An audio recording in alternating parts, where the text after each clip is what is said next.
আমি রাসেল আছি সাথে। আর শুরু হয়ে গেল ভূত এফএম। আপনাদের সবাইকে স্বাগত জানাচ্ছি ভূত এফএম আজকে, এবং যারা যেখানে আছেন আশা করছি যে আজকে যে স্টোরিগুলো আছে আমাদের কাছে সেগুলো শুনে আনন্দ পাবেন, ভালো লাগবে এবং এনজয় করবেন অনেক বেশি। চলে যাই ডক্টর আলিফের কাছে আবারও। আসসালামু আলাইকুম লিসনার্স, আমি ডক্টর আলিফ। আশা করছি আপনারা সবাই ভালো আছেন, সুস্থ আছেন। আমি কবরস্থানে দাঁড়িয়ে, কবরের চারিপাশে খুব সুন্দর সুন্দর ফুল ফুটেছে। অনেক জোরাজুরি করে কবরের মধ্যে আমি নামটা লিখাইনি। খুব সামনাসামনি আমার কবর দেখতে খারাপ লাগে না। মনে হয় আমি প্রতিদিনই এখানে আসি, কিন্তু সময়ের কারণে আমার কবরে আসা হয় না, কবরস্থানে আসা হয় না। আমি দোয়া করি সব মুর্দাদের জন্য। হঠাৎ করে একটা ফোন আসলো আমার কাছে। আমি এক গুলশানের ধনাঢ্য বাসায় গিয়েছিলাম, ব্যবসায়ীর বাসায় গিয়েছিলাম, মনে আছে আপনাদের নিশ্চয়ই। সেই ধনাঢ্য ব্যবসায়ীর বাসার মধ্যে আমি একটা আবছা অবয়ব দেখেছিলাম। ওই যে শহরের বিলবোর্ডের আলো, বেসামাল আলোতে আমি দেখার চেষ্টা করছিলাম। ওই যে বাড়ির ছাদের কোনায় একটা ছেলে দাঁড়ানো ছিল, মুচকি হাসি দিয়ে সব ঝাঁপ দিয়েছিল। আমি ভয় পাইনি, আমাকে বেশ ভালোভাবে ডিস্ট্র্যাক্ট করার চেষ্টা করছিল। জানি না আমার সিক্স সেন্স কতটুকু কাজ করে, কিন্তু সেবার আমি সিক্স সেন্সের পর্যাপ্ত পরিমাণ ব্যবহার করেছি। আমি আগেই বলেছিলাম আমি ইয়াতিম মানুষ, আমার ইতস্তত বোধ হয়তো কম। তা আমি ওই লোকটাকে একবার জিজ্ঞেস করেছিলাম টাকাটা কি হালাল। লোকটা বলেছিল আমি জমি বিক্রি করার টাকা দিয়ে নিয়ত করেছি যে টাকাটা আমি মসজিদে দিব। যাই হোক, আমার সাথে সেদিনের মতো সেদিন ওনার সাথে যে ধরনের কথাবার্তা হয়েছিল, পরে ঝামেলা শেষ করার পরে আমি আর তার সাথে আমার সাথে যোগাযোগ করিনি। তখন আমি একটা অলৌকিকতার পরিচয় দিয়েছিলাম যে ওনার ছেলেটা মারা গিয়েছে এবং একটা মেয়েকে পছন্দ করছিল, বহু ঝামেলা। তাছাড়া ওনার স্ত্রীর সাথে উনি যখন থাইল্যান্ডে গিয়েছিলেন বাংলাদেশে আসার পরে যখন ছেলের লাশ পেয়েছিলেন তিনি অনেকটা ঘৃণাই জন্মে গেছিল তার মনের ভিতরে। এগুলো কিন্তু আমার সব সিক্স সেন্সে আমি ওনাকে গেস করে হিট করেছিলাম এবং উনি ধরে ফেলেছিল। আর ওনার সাথে কথা বলার সময় ওনাকে বলেছিলাম যে আপনার বাসা তো নাপাকি জিনিস দিয়ে ভরা, এবং যে মহিলা আপনার সাথে ছিল সেটা তো আপনার স্ত্রী না। উনি প্রচন্ড হকচকিয়ে গিয়েছিল যে আমার এই সিক্স সেন্স এইভাবে কাজ করছে। এতটাই হিট করছিল আমার সিক্স সেন্স যে উনি আসলে বুঝতে পারছেন। উনি আমাকে ইনভাইট করতে চাচ্ছে, কোন একটা সমস্যা তার বাসায় হচ্ছিল বিধায়। কিন্তু আমি তো নাপাক বাসায় যাব না, আমি তো নাপাক বাসায় যেতে চাই না। একজন মহিলা তার সাথে থাকে, তারা বিয়ে করেনি, তার ছেলে একটা মেয়ে নিয়ে বাসায় ছিল, তারাও বিয়ে করেনি। তো কোনোভাবেই বাসাটা পাক পবিত্র ছিল না। ওই বাসার মধ্যে টেবিল ভর্তি মূর্তি ছিল এবং উনি একের পর এক ব্যবসায় লস খাচ্ছিল, জমি বিক্রি করছিল। এবং উনি চাইছিলেন যে আমি আসলে ওনার হাতের আংটি বদলে দেই, আমি চেঞ্জ করে দিই ওনার হাতের আংটি, এবং ওনাকে ব্যবসায় লস খাওয়াটা থেকে উদ্ধার করি। বলেছিলাম যে আপনার কলবের ভেতরে এত কালো দাগ, এতটাই ক্লগ, এতটাই আটকানো যে এটা যতই চেষ্টা করেন পরিষ্কার হবে না। তবে তওবা করতে হবে, মুনাফিকি চরিত্র বদলাতে হবে, রিয়া অথবা আপনার দান খয়রাতের লোক দেখানো সেটাকে বন্ধ করতে হবে। আমি ওনার মধ্যে আমি দেখেছি যে ওনার মধ্যে ইসলাম জিনিসটা যে সত্য সেটা স্বীকার করার মতো অবস্থা ছিল না, কারণ কলবে ছিল অহংকার। আর ওই জায়গায় আমি যে সিক্স সেন্সের খেলাটা খেলেছি সেটা সম্পূর্ণ ডিফারেন্ট ওয়েতে খেলেছি। নর্মালি আমি স্বীকার করি না আমার সিক্স সেন্স অনেক ভালো, তবে রফিক সাহেব মাঝে মাঝে বলে যে আপনার সিক্স সেন্স যথেষ্ট রকমের স্ট্রং। যাই হোক, পুরনো সেই কথা। আমি যখন বাসায় বসে ভাত খাচ্ছিলাম, আমার ফোনে একটি ফোন আসে, একটি আননোন নাম্বার, অফিসের ল্যান্ডলাইন নাম্বার হবে, নাম্বারটা 0178 অথবা 018 অথবা 019 এরকম না, নাম্বারটা খুবই অদ্ভুত টাইপের নাম্বার। যাই হোক, আমার নাম্বারে ফোন আসার পর আমি যখন ফোনটা ধরলাম, ফোনে ধরার পরে আমার অপর পাশ থেকে সালাম আসলো, আমি সালামের উত্তর দিলাম। সালামের উত্তর দেওয়ার পর আমাকে জিজ্ঞেস করলো কেমন আছেন। আমি বললাম যে আমি ভালো আছি, আপনি কে বলছেন? বলছে আমি অমুক বলছি, আপনি আমার বাসায় এসেছিলেন, আমাকে একটা বিশাল লিস্ট দিয়ে গিয়েছিলেন কি কি করতে হবে সেই বিষয়ে। আমি সেই লিস্ট অনুযায়ী আপনার সাথে কিছু কথা বলতে চাইছি।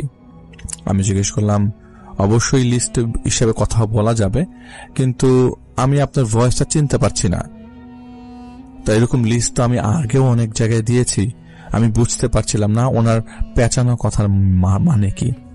উনি বললেন, আমি অমুক এবং আপনি আমার সাথে দেখা করেছিলেন কিছুদিন আগে, অগাস্টের দিকে আপনার সাথে আমার দেখা হয়েছিল। আমি বললাম যে আমার মনে পড়েছে। বললো যে আপনি কি আমার সাথে দেখা করতে পারবেন? আমি বলেছি যে আমি তো অবশ্যই দেখা করতে পারবো, তবে বর্তমান সময় আমার একটু বিজি সময় যাচ্ছে, মসজিদের কিছু কাজ, ঢালাইয়ের কাজ চলছে, আমি একটু ব্যস্ত আছি। তাছাড়া আমার ছাত্রছাত্রী প্লাস আমার হুজুরকে একটু বেশি সময় দিতে হচ্ছে, আমার শিক্ষকদেরকে। তো আমি ইনশাল্লাহ দেখা করব আপনার সাথে। আপনি কোন দিন ফ্রি আছেন আমাকে জানাবেন। বললো যে আমি আপনার জন্য সব সময় ফ্রি, আপনি আমাকে আসার আগে একটু জানাবেন, আমার গাড়ি পৌঁছে যাবে আপনাকে নিয়ে আসার জন্য। তো আমি আগেও বলেছিলাম যে আমি যদি যাই তাহলে অবশ্যই রফিক সাহেবকে সাথে করে নিয়ে যাব, যেহেতু আমি আগেও একবার রফিক সাহেবকে সাথে করে নিয়ে গেছিলাম। যেমনটা রফিক সাহেব জিজ্ঞেস করেছিল সেই মহিলাটাকে, যে মহিলা ওনার বাসায় ছিল, আমি তাকাতে পারছিলাম না ওই মহিলার দিকে। রফিক সাহেব আমি জিজ্ঞেস করেছিলাম যে রফিক সাহেব জিজ্ঞেস করেছিল যে বান মারতে যে হুজুরের কাছে গিয়েছিলেন সেটার কি অবস্থা। তো সেটা একটা হিন্ট ছিল অবশ্যই। তো আমি যখন সেই লোকটার সাথে কথা বললাম, আমার সাথে কথা বলা অবস্থা আমার কাছে মনে হচ্ছিল যে কোনো মানুষের মনের দুয়ার যদি খুলে যায় এবং আল্লাহকে অ্যাকসেপ্ট করার নতুন করে সে যদি মন বাঁধে, তাহলে আল্লাহ অবশ্যই তাকে হিদায়াত প্রাপ্ত করেন এবং তাকে অবশ্যই আল্লাহ তাআলা সুস্থ করে তোলেন, মেন্টাল দিক থেকেও সুস্থ করেন এবং চিন্তাধারার দিক থেকেও সুস্থ করেন। তো আমি যখন ওনার সাথে কথা বলছিলাম, আমার কাছে মনে হচ্ছিল আমি একদম ভালো মানুষের সাথে কথা বলছি। খুব সুন্দর করে অপোজিট থেকে ভয়েসটা আসছিল। যাই হোক, আমি ওনাকে একটা ডেট দিলাম। ডেটটা আমি আপনাদের সবাইকে বলতে চাই যে আমি ওনার সাথে কবে দেখা করেছি।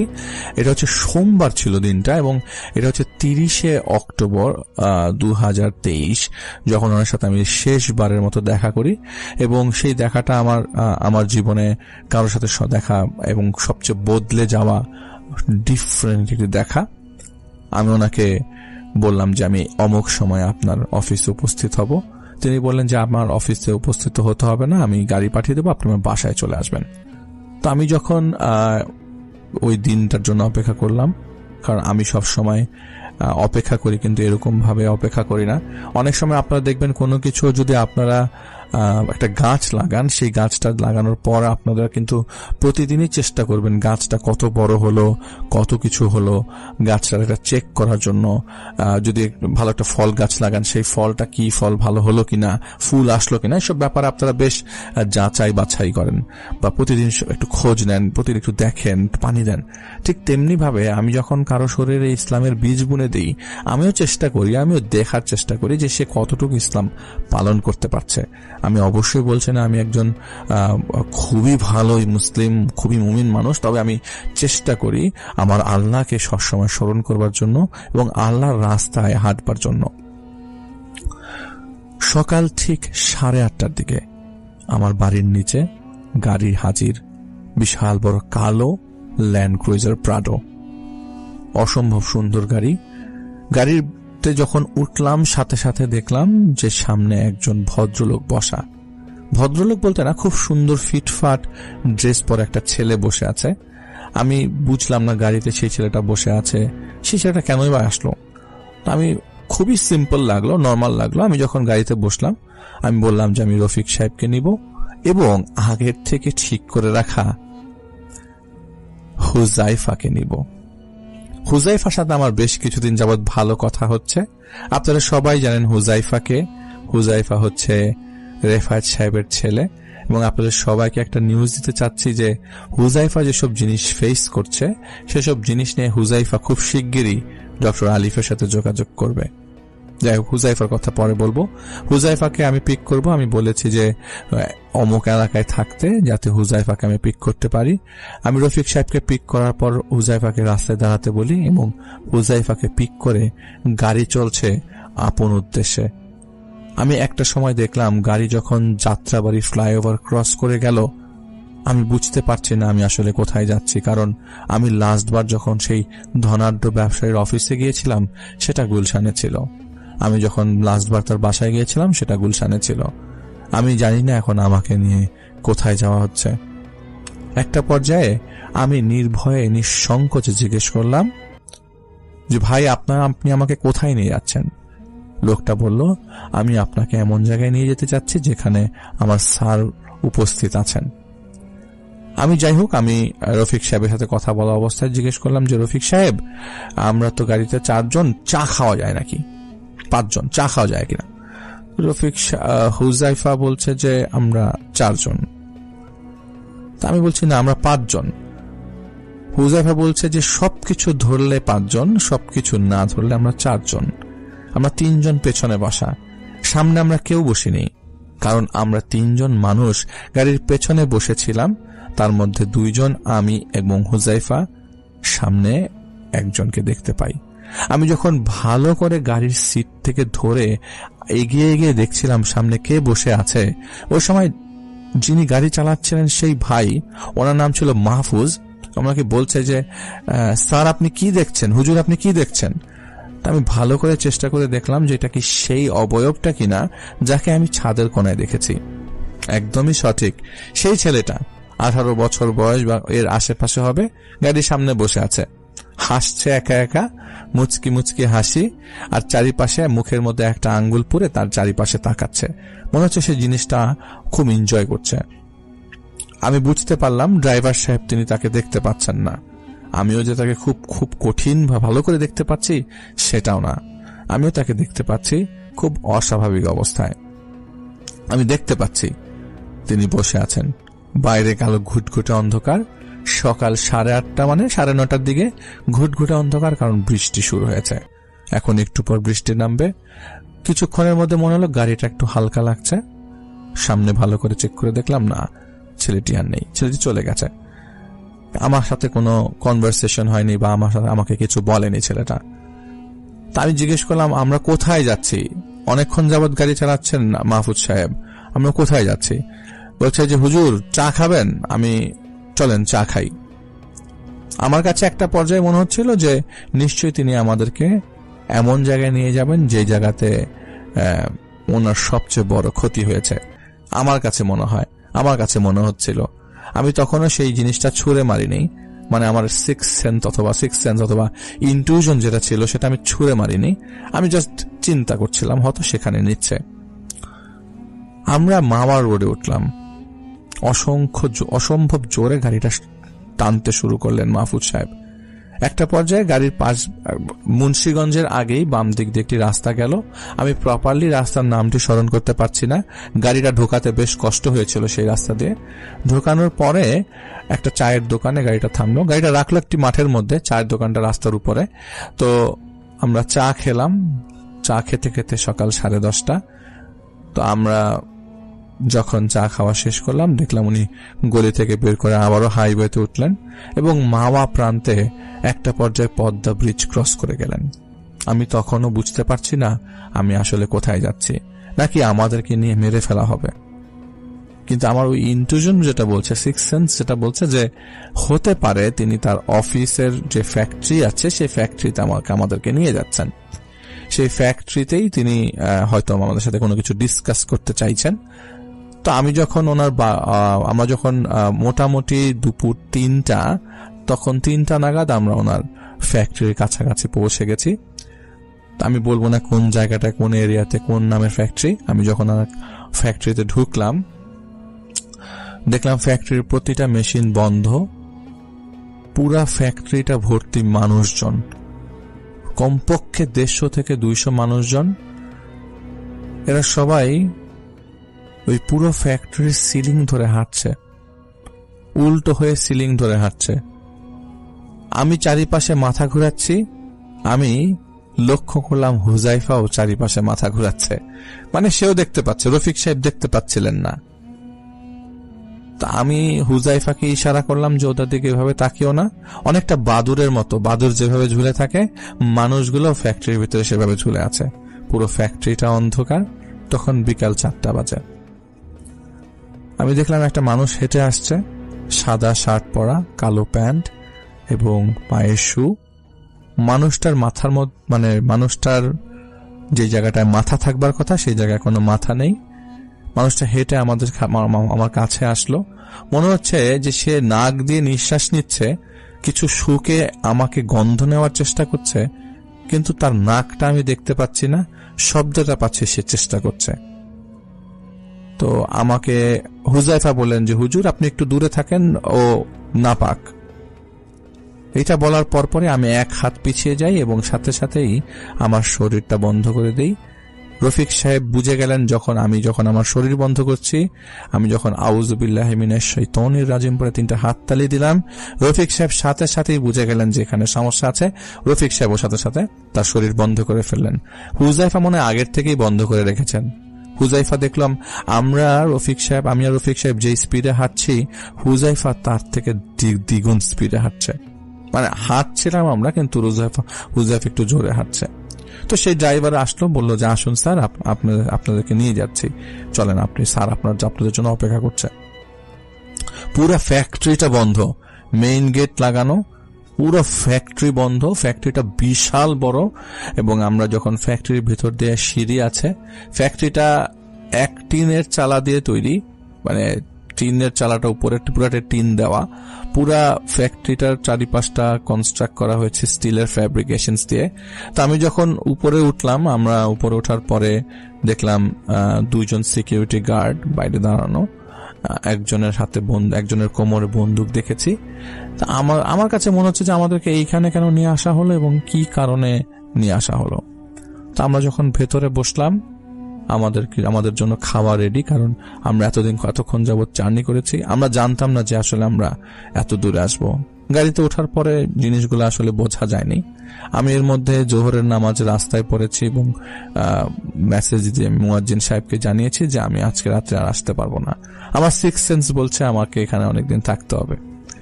6th সেন্স জিনিসটা খুবই ডিফারেন্ট একটা জিনিস। সবসময় যে সবকিছু লেগে যাবে তা কিন্তু না। বিকালের বেলা যখন আমরা খেতে বসলাম, খাওয়ার পাহাড়ি ধরনের আইটেম, খাওয়া দাওয়া শেষ করার পরে আমি মানুষটা খুব অল্প খাই, কারণ আমি খাই 3 আঙ্গুলে, যেভাবে নবীজি খেতেন। আমার খাওয়া মুখে ওঠে কম, আমি খাই কম, সুতরাং আমাকে দিয়ে আসলে এত খাওয়া চলে না। আমরা সবাই খেলাম, মোটামুটি পেট ভরেই খেলাম, যেহেতু আমার মাটিতে খাওয়ার অভ্যাস হয়ে গেছে, আমি মাটিতে খাই। তো যাই হোক, আমি ওনার সাথে সামনাসামনি বসলাম। উনি বললেন যে ওনারা 2জন কি বাইরে বসতে পারে? আমি বললাম যে না, ওনারা বাইরে বসার কোনো সুযোগ নাই। হুজাইফা আমার ছেলের মতো, ও আমার সাথে থাকবে এবং আমার সাথে হচ্ছে রফিক সাহেব, যিনি আমার সাথে থাকবেন। তিনি বললেন যে আপনাকে এই ব্যবসা প্রতিষ্ঠানে নিয়ে আসার একটা মাত্র কারণ হচ্ছে আমি আপনার লিস্ট অনুযায়ী সবার আগে একটা কথা বলতে চাই। আমার মাথায় আপনি টুপি দেখছেন এবং এরই মধ্যে আমি উমরাহ করে এসেছি। আমি যত সাধ্য চেষ্টা করছি এর ভেতর থেকে বের হওয়ার জন্য। আমি সেই মহিলাটাকে আমার থেকে দূরে রেখেছি, যেহেতু সেই মহিলার গর্ভে আমার একটি সন্তান ছিল এবং সেই মহিলার বিভিন্ন রকমের ডিমান্ডস ছিল। তো সেই ডিমান্ডস ফুলফিল করতে যে আমি তাকে আমার একটি ফ্ল্যাট দিয়ে দিয়েছি এবং সেই ফ্ল্যাটে সেই মহিলা তার ছেলেকে নিয়ে আছে এবং সেইখানেই তিনি থাকছেন। আমি তাকে আমার বাসায় আসতে বারণ করে দিয়েছি এবং কমপ্লিটলি বারণ করে দিয়েছি।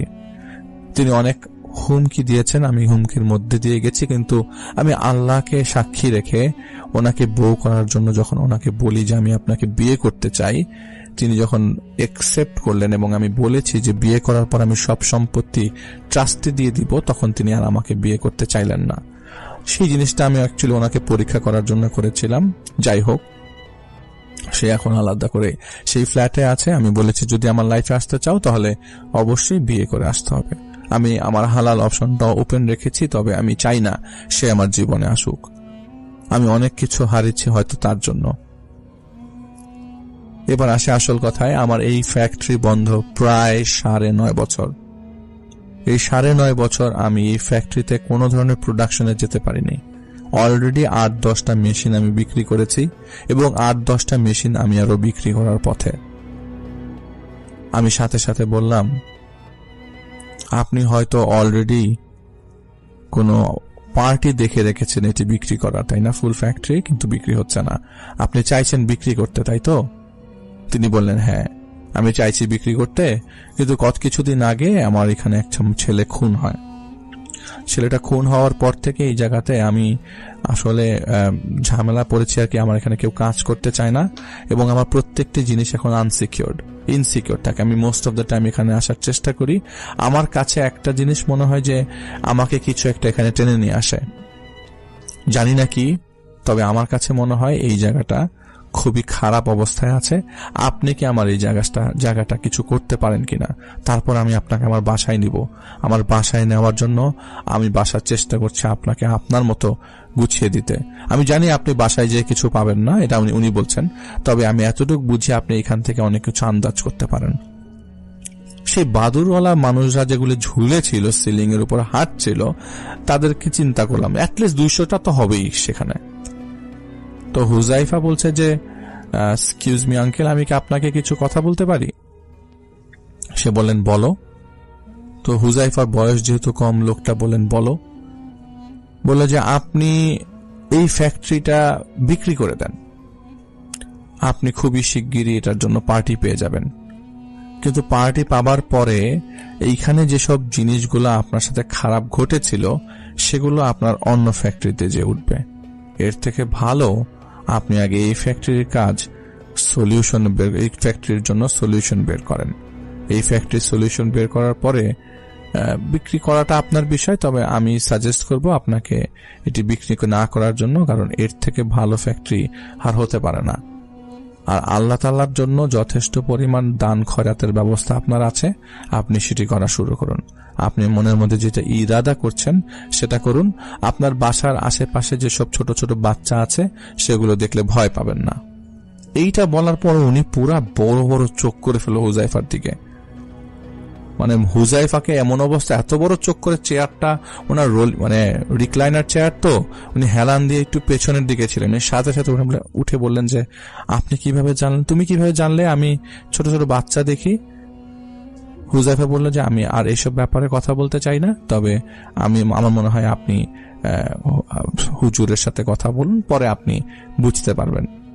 তো আমি বললাম, আমি তখন সাথে সাথে বললাম যে এইসব জায়গার বিষয় তো আসলে এইখানে যে জিনিসটা আমরা দেখতে পাচ্ছি সেটার জন্য আমাদের 1 রাত দরকার, আপনি কি কোনোভাবে আমাদেরকে এখানে থাকার ব্যবস্থা করে দিবেন কিনা? আমি চাই আপনি ভালো রাস্তায় হাঁটুন। আপনি যেভাবে আপনার নিজেকে বদলাচ্ছেন, তার মানে আপনি দুয়ার খুলেছেন। এই দুয়ার খোলাটা খুব ইম্পর্টেন্ট একটা ফ্যাক্টর, এবং এই দুয়ারটা খোলা রাখবেন সবসময়, যাতে আমরা আপনার সাথে আল্লাহর বিষয়ে কথা বলতে পারি। আসরের নামাজ শেষ করে মাগরিবের নামাজ পড়ে সেই ধনাঢ্য ব্যবসায়ী বললেন, গাড়ি আপনার জন্য থাকলো, আমি আরেকটা গাড়ি করে চলে যাচ্ছি। আপনারা আপনাদের কাজ শেষ করার পর আমাকে জানাবেন কি অবস্থা।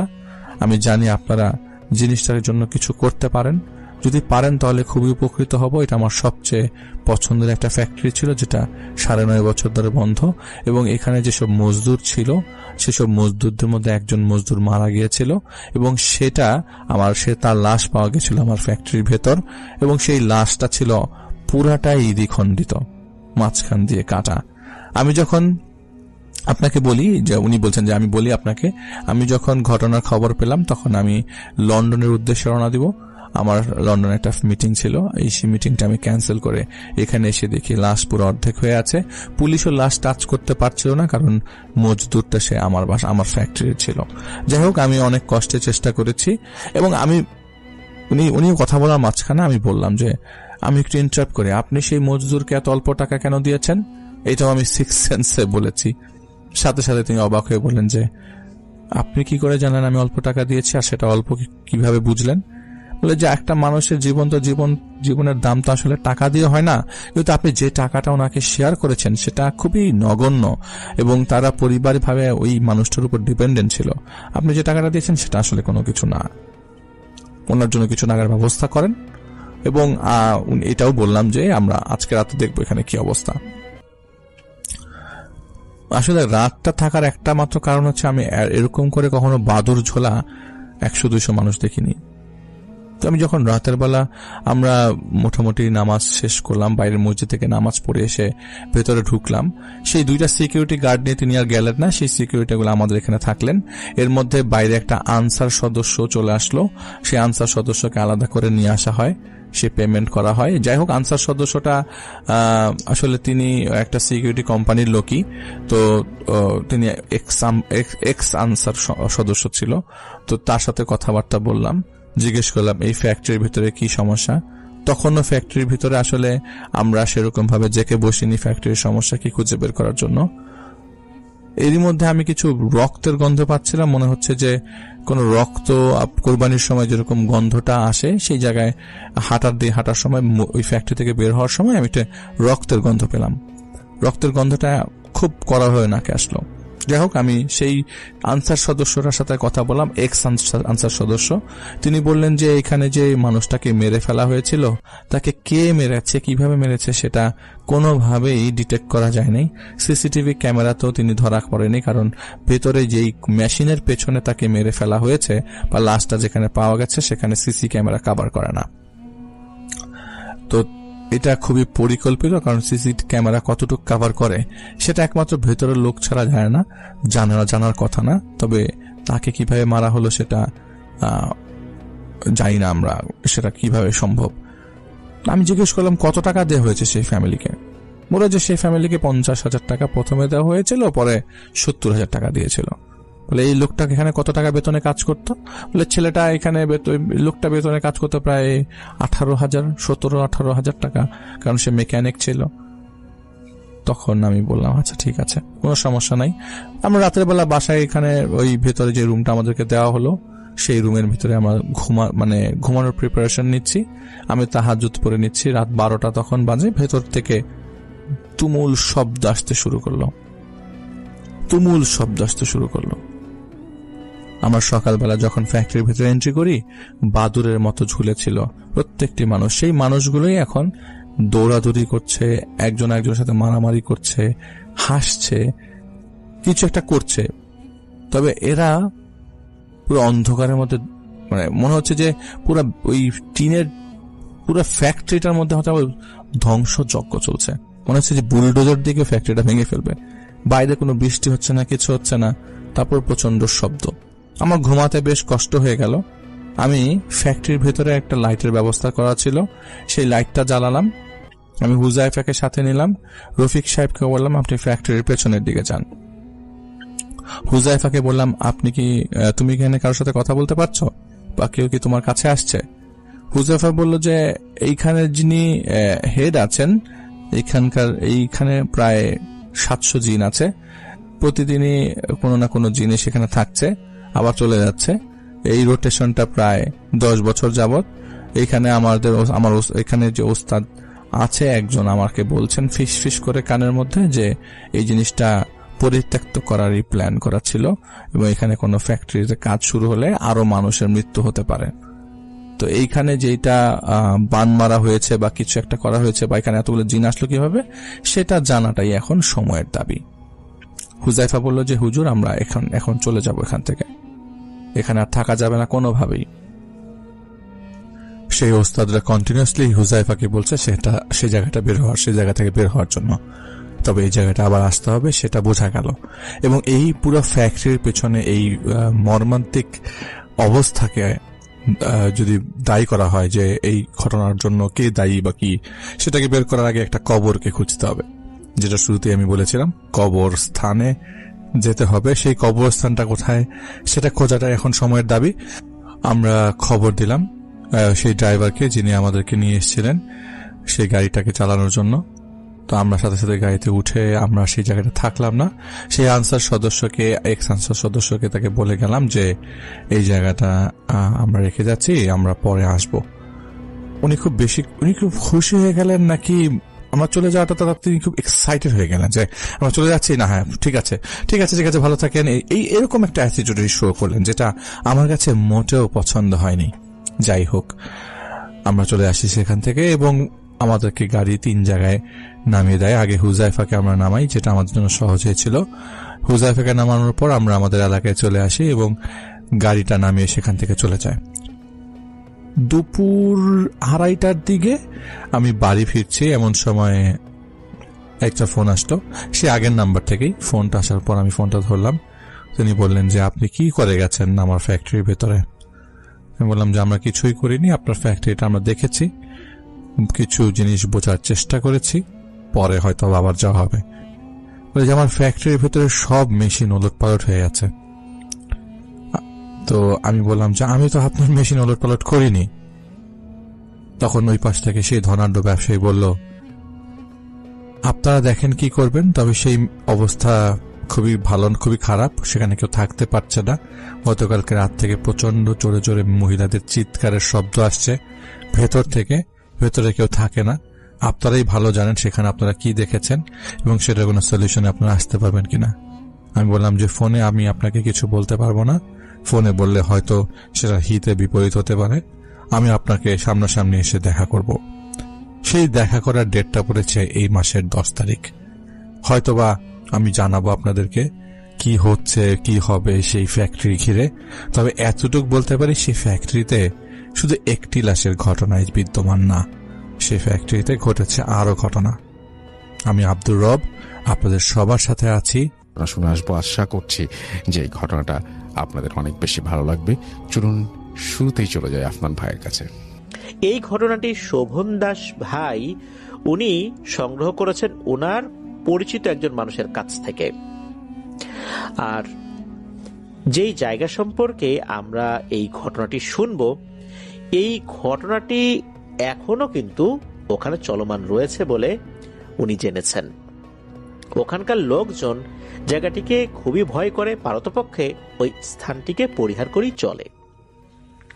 ওই জায়গা সম্পর্কে জানার পর শোভন দাস ভাই নিজেই ওই জায়গায় সশরীরে একবার ভিজিট করার কথা চিন্তা করলেন।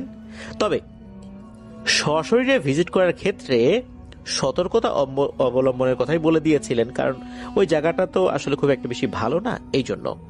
আর ওই জায়গাটির নাম ঠিকানা প্রকাশের ক্ষেত্রে কিছুটা নিষেধাজ্ঞা রয়েছে, কেননা অনেক লোক অহেতুক গিয়ে মানুষকে বিরক্ত করে, আশেপাশের লোকজনদেরকে বিরক্ত করে।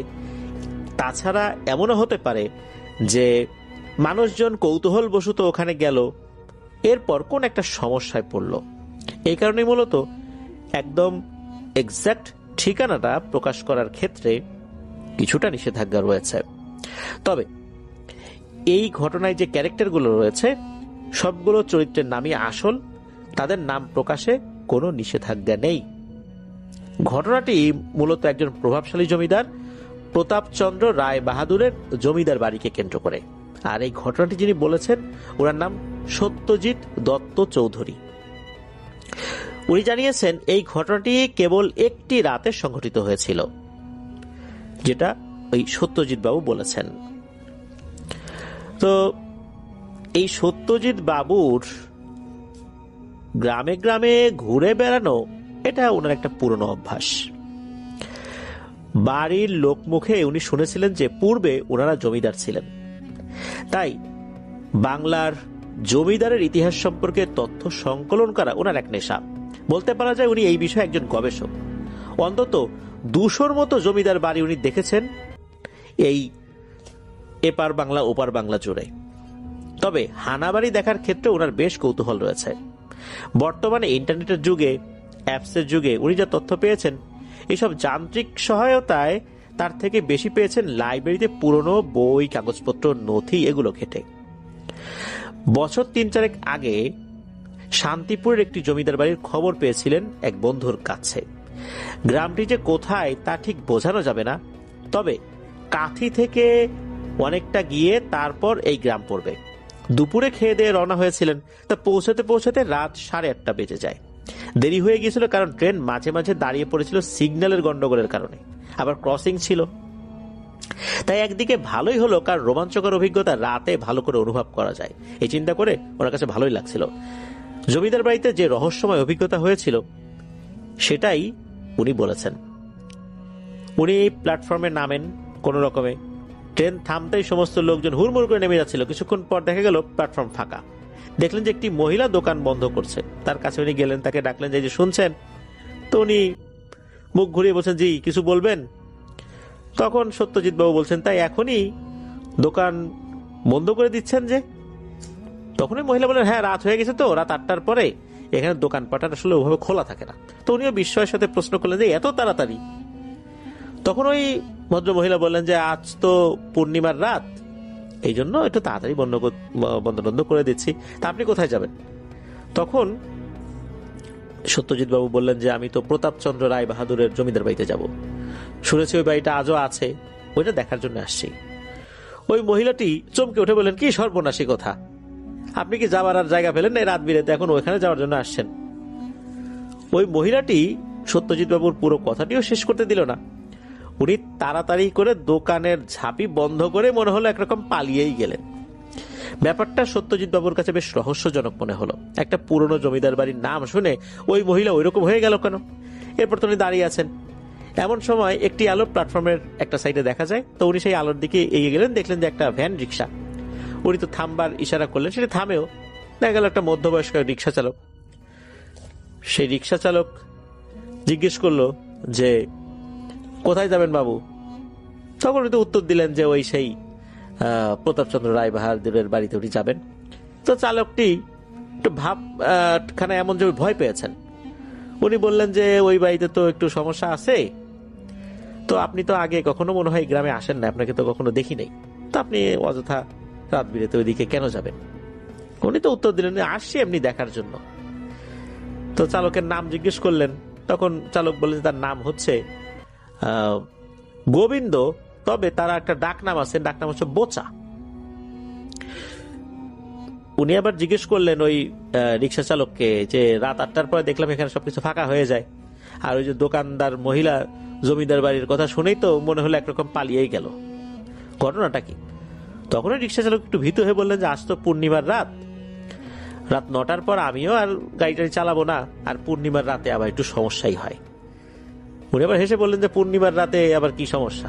তখন রিক্সা চালক বললেন যে সময় হলে বুঝবেন, পূর্ণিমার রাতে এই গ্রামের লোকজন বেশি একটা বাইরে থাকে না, আর এমনিতেও থাকা ওইভাবে উচিত না, আর গাঁও গ্রামের বিষয় তো বোঝেনি, রাত বিরেতে কত কিছু চলাফেরা করে পূর্ণিমার রাতে, অমাবস্যার রাতে, এই জন্যই মূলত আমরা একটু তাড়াতাড়ি চলে যাই।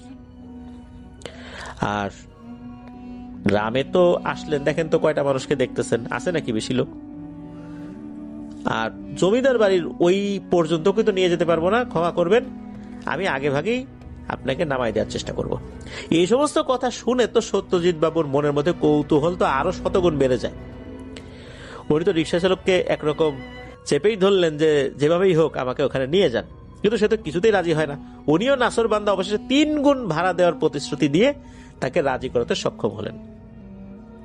সেখানে যাওয়ার আগেই আবার অগ্রিম 3 গুণ ভাড়া পরিশোধ করে দিতে হয়েছে, কারণ রিক্সা চালক বলেছিলেন যে হ্যাঁ রে বাপু, আপনি তো দেখা গেল ভয় পেয়ে আমার ভ্যান থেকে নেমে দিবেন ঝেড়ে দৌড়, তখন আমি এত কষ্ট করে আসলাম, ভাড়াটা কার কাছ থেকে নেব?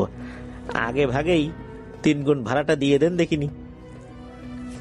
3 গুণ ভাড়া কিন্তু নিয়েছিলেন আগে থেকে। তখন এটাও ওই রিক্সা চালক বলেছিলেন যে আমি কিন্তু আপনাকে জমিদার বাড়ির কাছাকাছি পৌঁছে দেবো, কিন্তু বাড়ির মেইন গেটের কাছে যাব না, আপনি একা হেঁটে হেঁটে ওখানে যাবেন। কি আর করা, তাতেই রাজি হয়ে গেলেন, যাত্রা শুরু করলেন। তো রিক্সা চালককে জিজ্ঞেস করলেন যে আপনারা এই এত ভীত কেন, এই জমিদার বাড়ির নাম শুনে এত আতঙ্কিত সবাই হয়ে যাচ্ছে, ঘটনাটা কি? তখন রিক্সা চালক বললেন যে আমি তো এত কিছু জানি টানি না, তবে অল্প কিছু জানি, যেটা বাপদাদার মুখ থেকে শুনে আসছি, যে ওই জমিদার বাড়িতে অনেক ভয়ের ব্যাপার স্যাপার আছে আর কি। রাতের বেলা একা একা ওই জমিদার বাড়িতে যে গিয়েছে সে আর বেঁচে ফেরত আসেনি, আর দিনের বেলায় যারা ওই বাড়িতে ঢুকেছে দিনের বেলাতেও অনেক ভয় পেয়েছে। কিছু মানুষ ওখানে ভয়েই মারা গিয়েছে, আর মারা যাওয়ার পর আর তো বোঝা যায় নাই যে সে আসলে কেন মারা গেছে। তবে ওখান থেকে প্রচন্ড রকমের বাজে দুর্গন্ধ বের হওয়ার পর মানুষজন যখন ঢুকেছে ভিতরে, তখন দেখা গেছে যে মরে পচে আছে। আর ওখানে ঢোকার সময়ও দলবদ্ধভাবে ঢুকেছে, আর যারা গিয়েছিল তার পরিবার খোঁজ খবর করেছে, তারপরে এই সমস্ত ব্যাপারের কারণে বোঝা গিয়েছে যে আসলে কি হয়েছিল। তবে যারা ভয়ে পালিয়ে গিয়েছিল তারাও ভয়ের কারণে কয়েকদিনের মধ্যেই মৃত্যুবরণ করেছে।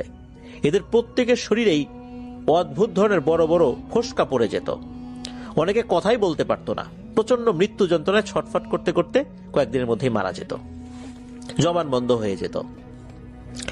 এরপর ওই ভ্যান চালক 80 দশক যেটা, এর শুরুর দিকের একটি ঘটনা এই সত্যজিৎ বাবুকে বলেন ওই ভ্যান চালাতে চালাতে, যে এই গ্রামের 3 জন বন্ধু মনে করেছিল সে এই যে জমিদার বাড়িটা, এই জমিদার বাড়িতে অনেক গুপ্তধন লুকানো রয়েছে। তারা নিজেদের মধ্যে আলোচনা করে সিদ্ধান্ত নেয় যে এক পূর্ণিমার রাতে তারা সেই জমিদার বাড়িতে যাবে এবং গুপ্তধন উদ্ধার করে নিজেদের মধ্যে ভাগাভাগি করে নেবে। তাদের মধ্যে 2-1 যারা এইসব পরিকল্পনা করেছে, সেটা বাড়িতে নিজেদের বউয়ের সাথে আবার আলোচনাও করেছিল বলে জানা গিয়েছিল। কেউ কেউ বাড়ি থেকে নিষেধ করেছিল যে কাজ না করতে, কিন্তু তারা 3 বন্ধু সে কথা শোনে না। তারা এক পূর্ণিমা রাতে চলে যায় সেই জমিদার বাড়িতে। রাত পেরিয়ে দুপুর হয়ে যায়, দুপুর পেরিয়ে আবার রাত চলে আসে, কিন্তু সেই 3 বন্ধু আর বাড়িতে ফেরত আসে না। এভাবে একটা দিন পার হয়ে যায়। একদিন পরে সেই 3 জনের বাড়ির লোকজন খোঁজ নিয়ে জানতে পারে তারা কেউই সেই রাতের পরে বাড়িতে আর ফেরত আসেনি। তখন গ্রামের অন্যান্য মানুষদের কাছে সেই 3 জনের পরিবার সব ঘটনা বলে এবং সাহায্য চায়। গ্রামের মানুষ তো ওই জমিদার বাড়ির নাম শুনেই ভয়ে আতঙ্কে কেঁপে ওঠে এবং কোনো বাক্য ব্যয় ছাড়াই সেখানে যেতে অস্বীকার করে। তারা বুঝেই গিয়েছিল যে ওই 3 বন্ধু আর বেঁচে নেই। সেই 3 জনের পরিবার তো কান্নাকাটি করতে করতে মানুষের অনেক হাতে পায়ে জড়িয়ে ধরে, কিন্তু কোনো সদ্গতি হয় না, সেখানে কেউ যেতেই রাজি হয় না। এইভাবে ওই দিনটাও পার হয়ে যায়। পরের দিন থানায় খবর দেওয়া হয়, পুলিশ আসে, গ্রামে তদন্ত শুরু করে।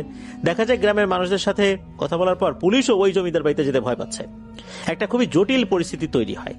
অবশেষে পুলিশ ও গ্রামবাসীদের একটি দল দিনের বেলায় সেই জমিদার বাড়িতে সাহস করে ঢোকে, কিন্তু তাদের ঢোকা অবধি কোনো সমস্যা হয়নি। মূল সমস্যা হলো লাশ খুঁজে পাওয়ার পর। খুঁজতে খুঁজতে সবাই 3 বন্ধুর লাশ কিছুটা দূরে পড়ে থাকতে দেখে এবং ভয়ে ভয়ে এগিয়ে যায় সেই দিকে। লাশের কাছে যখন পুলিশ সহ কিছু মানুষ গিয়ে এক ঝলক দেখেছে, ঠিক তখনই ও মা গো বলে চিৎকার দিয়ে উঠেছে লোকজন। পুলিশ কি মানুষ, পুলিশ মানুষ এমনি সাধারণ যারা আর কি, সাধারণ যারা গ্রামবাসী ছিল আর পুলিশ যারা ছিল, সবাই একযোগে ও মা গো বাবা গো বলে ওখান থেকে চিৎকার দিয়ে বাইরে বের হয়ে আসছে। পুলিশের দৌড় দেখে আর সাধারণ গ্রামবাসীর দৌড় দেখে বাইরে যারা ছিল এরাও তো ও বাবা গো মা গো বলে তারাও চিৎকার শুরু করে দিয়ে যে যার মতো দিক বিদিক জ্ঞান শূন্য হয়ে দৌড় শুরু করে দিয়েছে। এক ভয়াবহ পরিবেশ তৈরি হয় সেখানে। লাশ দেখে তো আসলে কেউ কেউ বমি করে ফেলেছে সেখানে, কিন্তু এভাবে চলতে থাকলে তো লাশগুলি বের করা সম্ভব না। 2 জন পুলিশ সাহস সঞ্চয় করে আরো কিছু মানুষ নিয়ে জমিদার বাড়ির ভিতরে ঢুকে সেই 3টি লাশ উদ্ধার করে নিয়ে যায়। যেহেতু গ্রামের সব মানুষ এমনকি পুলিশও সেই জমিদার বাড়ির ব্যাপারে ভালোভাবেই জানতো, তাই লাশগুলি ময়না তদন্তের আর প্রয়োজন হয়নি।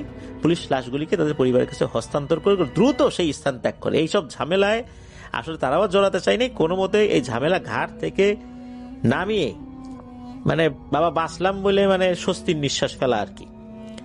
কিন্তু এবার এক নতুন সমস্যা দেখা দিল।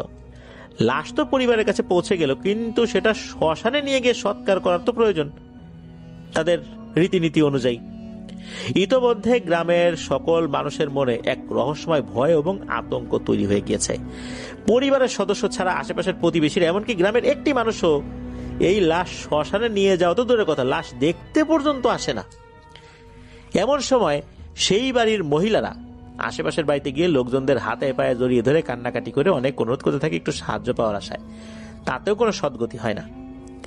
যে বাড়িতেই যায় সে বাড়ির লোকজন বলে, তোমার ব্যাটারে জমিদারের ভূতে মারছে, এখন আমি শ্মশানের লাশ নিয়ে গেলে না জানি আমারে কি করবে, জমিদার আমারেও ছাড়বে না, আমারে মাফ করো তো বাপু। তো এরকম কথা লোকজন বলছে, জমিদারের ভূতে নাকি মারছে তাদেরকে। পরিবারের মানুষ কোনো সাহায্য না পেয়ে হতাশ হয়ে লাশের পাশে বসে চোখের জল ফেলতে থাকে। যেহেতু এই ঘটনাটি মহামারীর মতো মানুষের মুখে মুখে ছড়িয়ে পড়েছিল খুব অল্প সময়ের মধ্যেই, সেহেতু এই ঘটনাটি উড়ে উড়ে আরো একজন মানুষের কানে এসে পৌঁছায়। তিনি হলেন মোল্লা জহির উদ্দিন চৌধুরী, ওই গ্রামের মসজিদের একজন ইমাম। উনি একদিকে যেমন ধার্মিক ছিলেন, অন্যদিকে খুবই পরোপকারী এবং সাহসী ছিলেন। তো পুরো ঘটনাটি মোল্লা সাহেব যখন শোনেন তখন উনি খুবই ব্যথিত হন। 3 জন মানুষের মৃত্যু হয়েছে, কিন্তু শেষ সম্মানটুকু থেকে তারা বঞ্চিত হবে, এটা কেমন কথা? মৃত্যুর আগে তারা যতই খারাপ কাজ করুক না কেন, মৃত্যুর পরে তারা প্রত্যেকেই তাদের ধর্ম অনুযায়ী সসম্মানে সৎকারের হকদার, তাদের কর্মের বিচার সৃষ্টিকর্তা করবেন। মোল্লা সাহেব ওই দিনই গ্রামের পঞ্চায়েতে ব্যাপারটা নিয়ে আলোচনা করেন এবং সিদ্ধান্ত নেওয়া হয় 10 থেকে 12 জন সাহসী মানুষ এই কাজটা সমাধানের চেষ্টা করবেন। তারা লাশগুলি শ্মশানে নিয়ে সৎকারের ব্যবস্থা করবেন তাদের পরিবারের সহায়তায়। যার মধ্যে এই যে যিনি ভ্যান চালক, যিনি বলছেন মানে রিক্সা চালক যিনি আর কি, তিনিও ছিলেন। তো মোল্লা সাহেব নিজের তত্ত্বাবধানে সব কাজ পরিচালনা করেন এবং অবশেষে সন্ধ্যাবেলায় সেই লাশগুলির দাহ সম্পন্ন করা হয়। ঘটনা কিন্তু শুরু মাত্র। 3 বন্ধুর রহস্যজনক মৃত্যুর পর মানুষের মনের মধ্যে সেই জমিদার বাড়ির সম্পর্কে এক চরম আতঙ্ক বিরাজ করতে থাকে। মানুষ দিনের বেলায় ওই এলাকার আশপাশ দিয়েও যেতে চাইতো না, রাতের কথা তো বাদই। সন্ধ্যা নামার সাথে সাথেই লোকজন বিশেষ কোনো দরকার ছাড়া ওই এলাকার ধারের কাছ দিয়েও যেতে চাইতো না। আর এই ঘটনা ঘটার পর মানে কিছুদিন সন্ধ্যার পর লোকজন বাড়ির বাইরেই থাকতো না। এখন এই যে ইমাম সাহেব মোল্লা জহিরুদ্দিন চৌধুরী, উনি কি বাকি মানুষের মতো ঘরে বসে থাকতে পারবেন? ওনাকে মাগরিবের নামাজ পড়াতে হবে, এশার নামাজ পড়াতে হবে, আর মানুষের মনের মধ্যে যে ভয় জমেছে এটাও তো কাটানোর ব্যবস্থা করতে হবে। উনি পঞ্চায়েতের আলোচনা সভায় একাধিকবার এই রহস্যময় মৃত্যুর সমাধান করার জন্য মানুষদের সাহস সৃষ্টি করা তৈরি করেছিলেন এবং একটা স্থায়ী সমাধান করার জন্য বারবার অনুরোধ করেছিলেন, কিন্তু তাতে কোনো লাভ হয়নি। মানুষ এতটাই ভয়ে কাবু হয়ে গিয়েছিল যে কেউ ওনাকে সহযোগিতা করার জন্য এগিয়ে আসেনি। উনি বলেছিলেন যে আসলে এইভাবে কতদিন চলবে, ওখানে যদি কোনো কিছু থেকেও থাকে সমস্যা নিশ্চয়ই আছে, এখন এটা সমাধান তো করা জরুরি। এরকম তো চলতে পারে না, মানুষ ঢুকলেই মারা যাবে, ওই দিক দিয়ে গেলেই রাতেবেলা ভয় পেয়ে মারা যাবে, এটা কেমন কথা? এটা তো একটা সমাধান করতে হবে, সবকিছু একটা শেষ আসে। আসেন আমরা চেষ্টা করি, এটা একটা শেষ করি। সবকিছু যেহেতু শেষ আছে তাহলে আমরা কেন বসে থাকবো? কিন্তু না, ওনার এই সমস্ত কথায় কেউ কর্ণপাত করে নাই, কেউ আসে না, বলে যে আপনি একা যান তো, আপনি পারলে আপনি করেন, আমাদেরকে দেখেন না, এমন একটা অবস্থা আর কি। একদিন সকালে গ্রামের মানুষেরা মোল্লা সাহেবের মৃতদেহ সেই জমিদার বাড়ির সদর দরজার সামনে রক্তাক্ত অবস্থায় পড়ে থাকতে দেখে।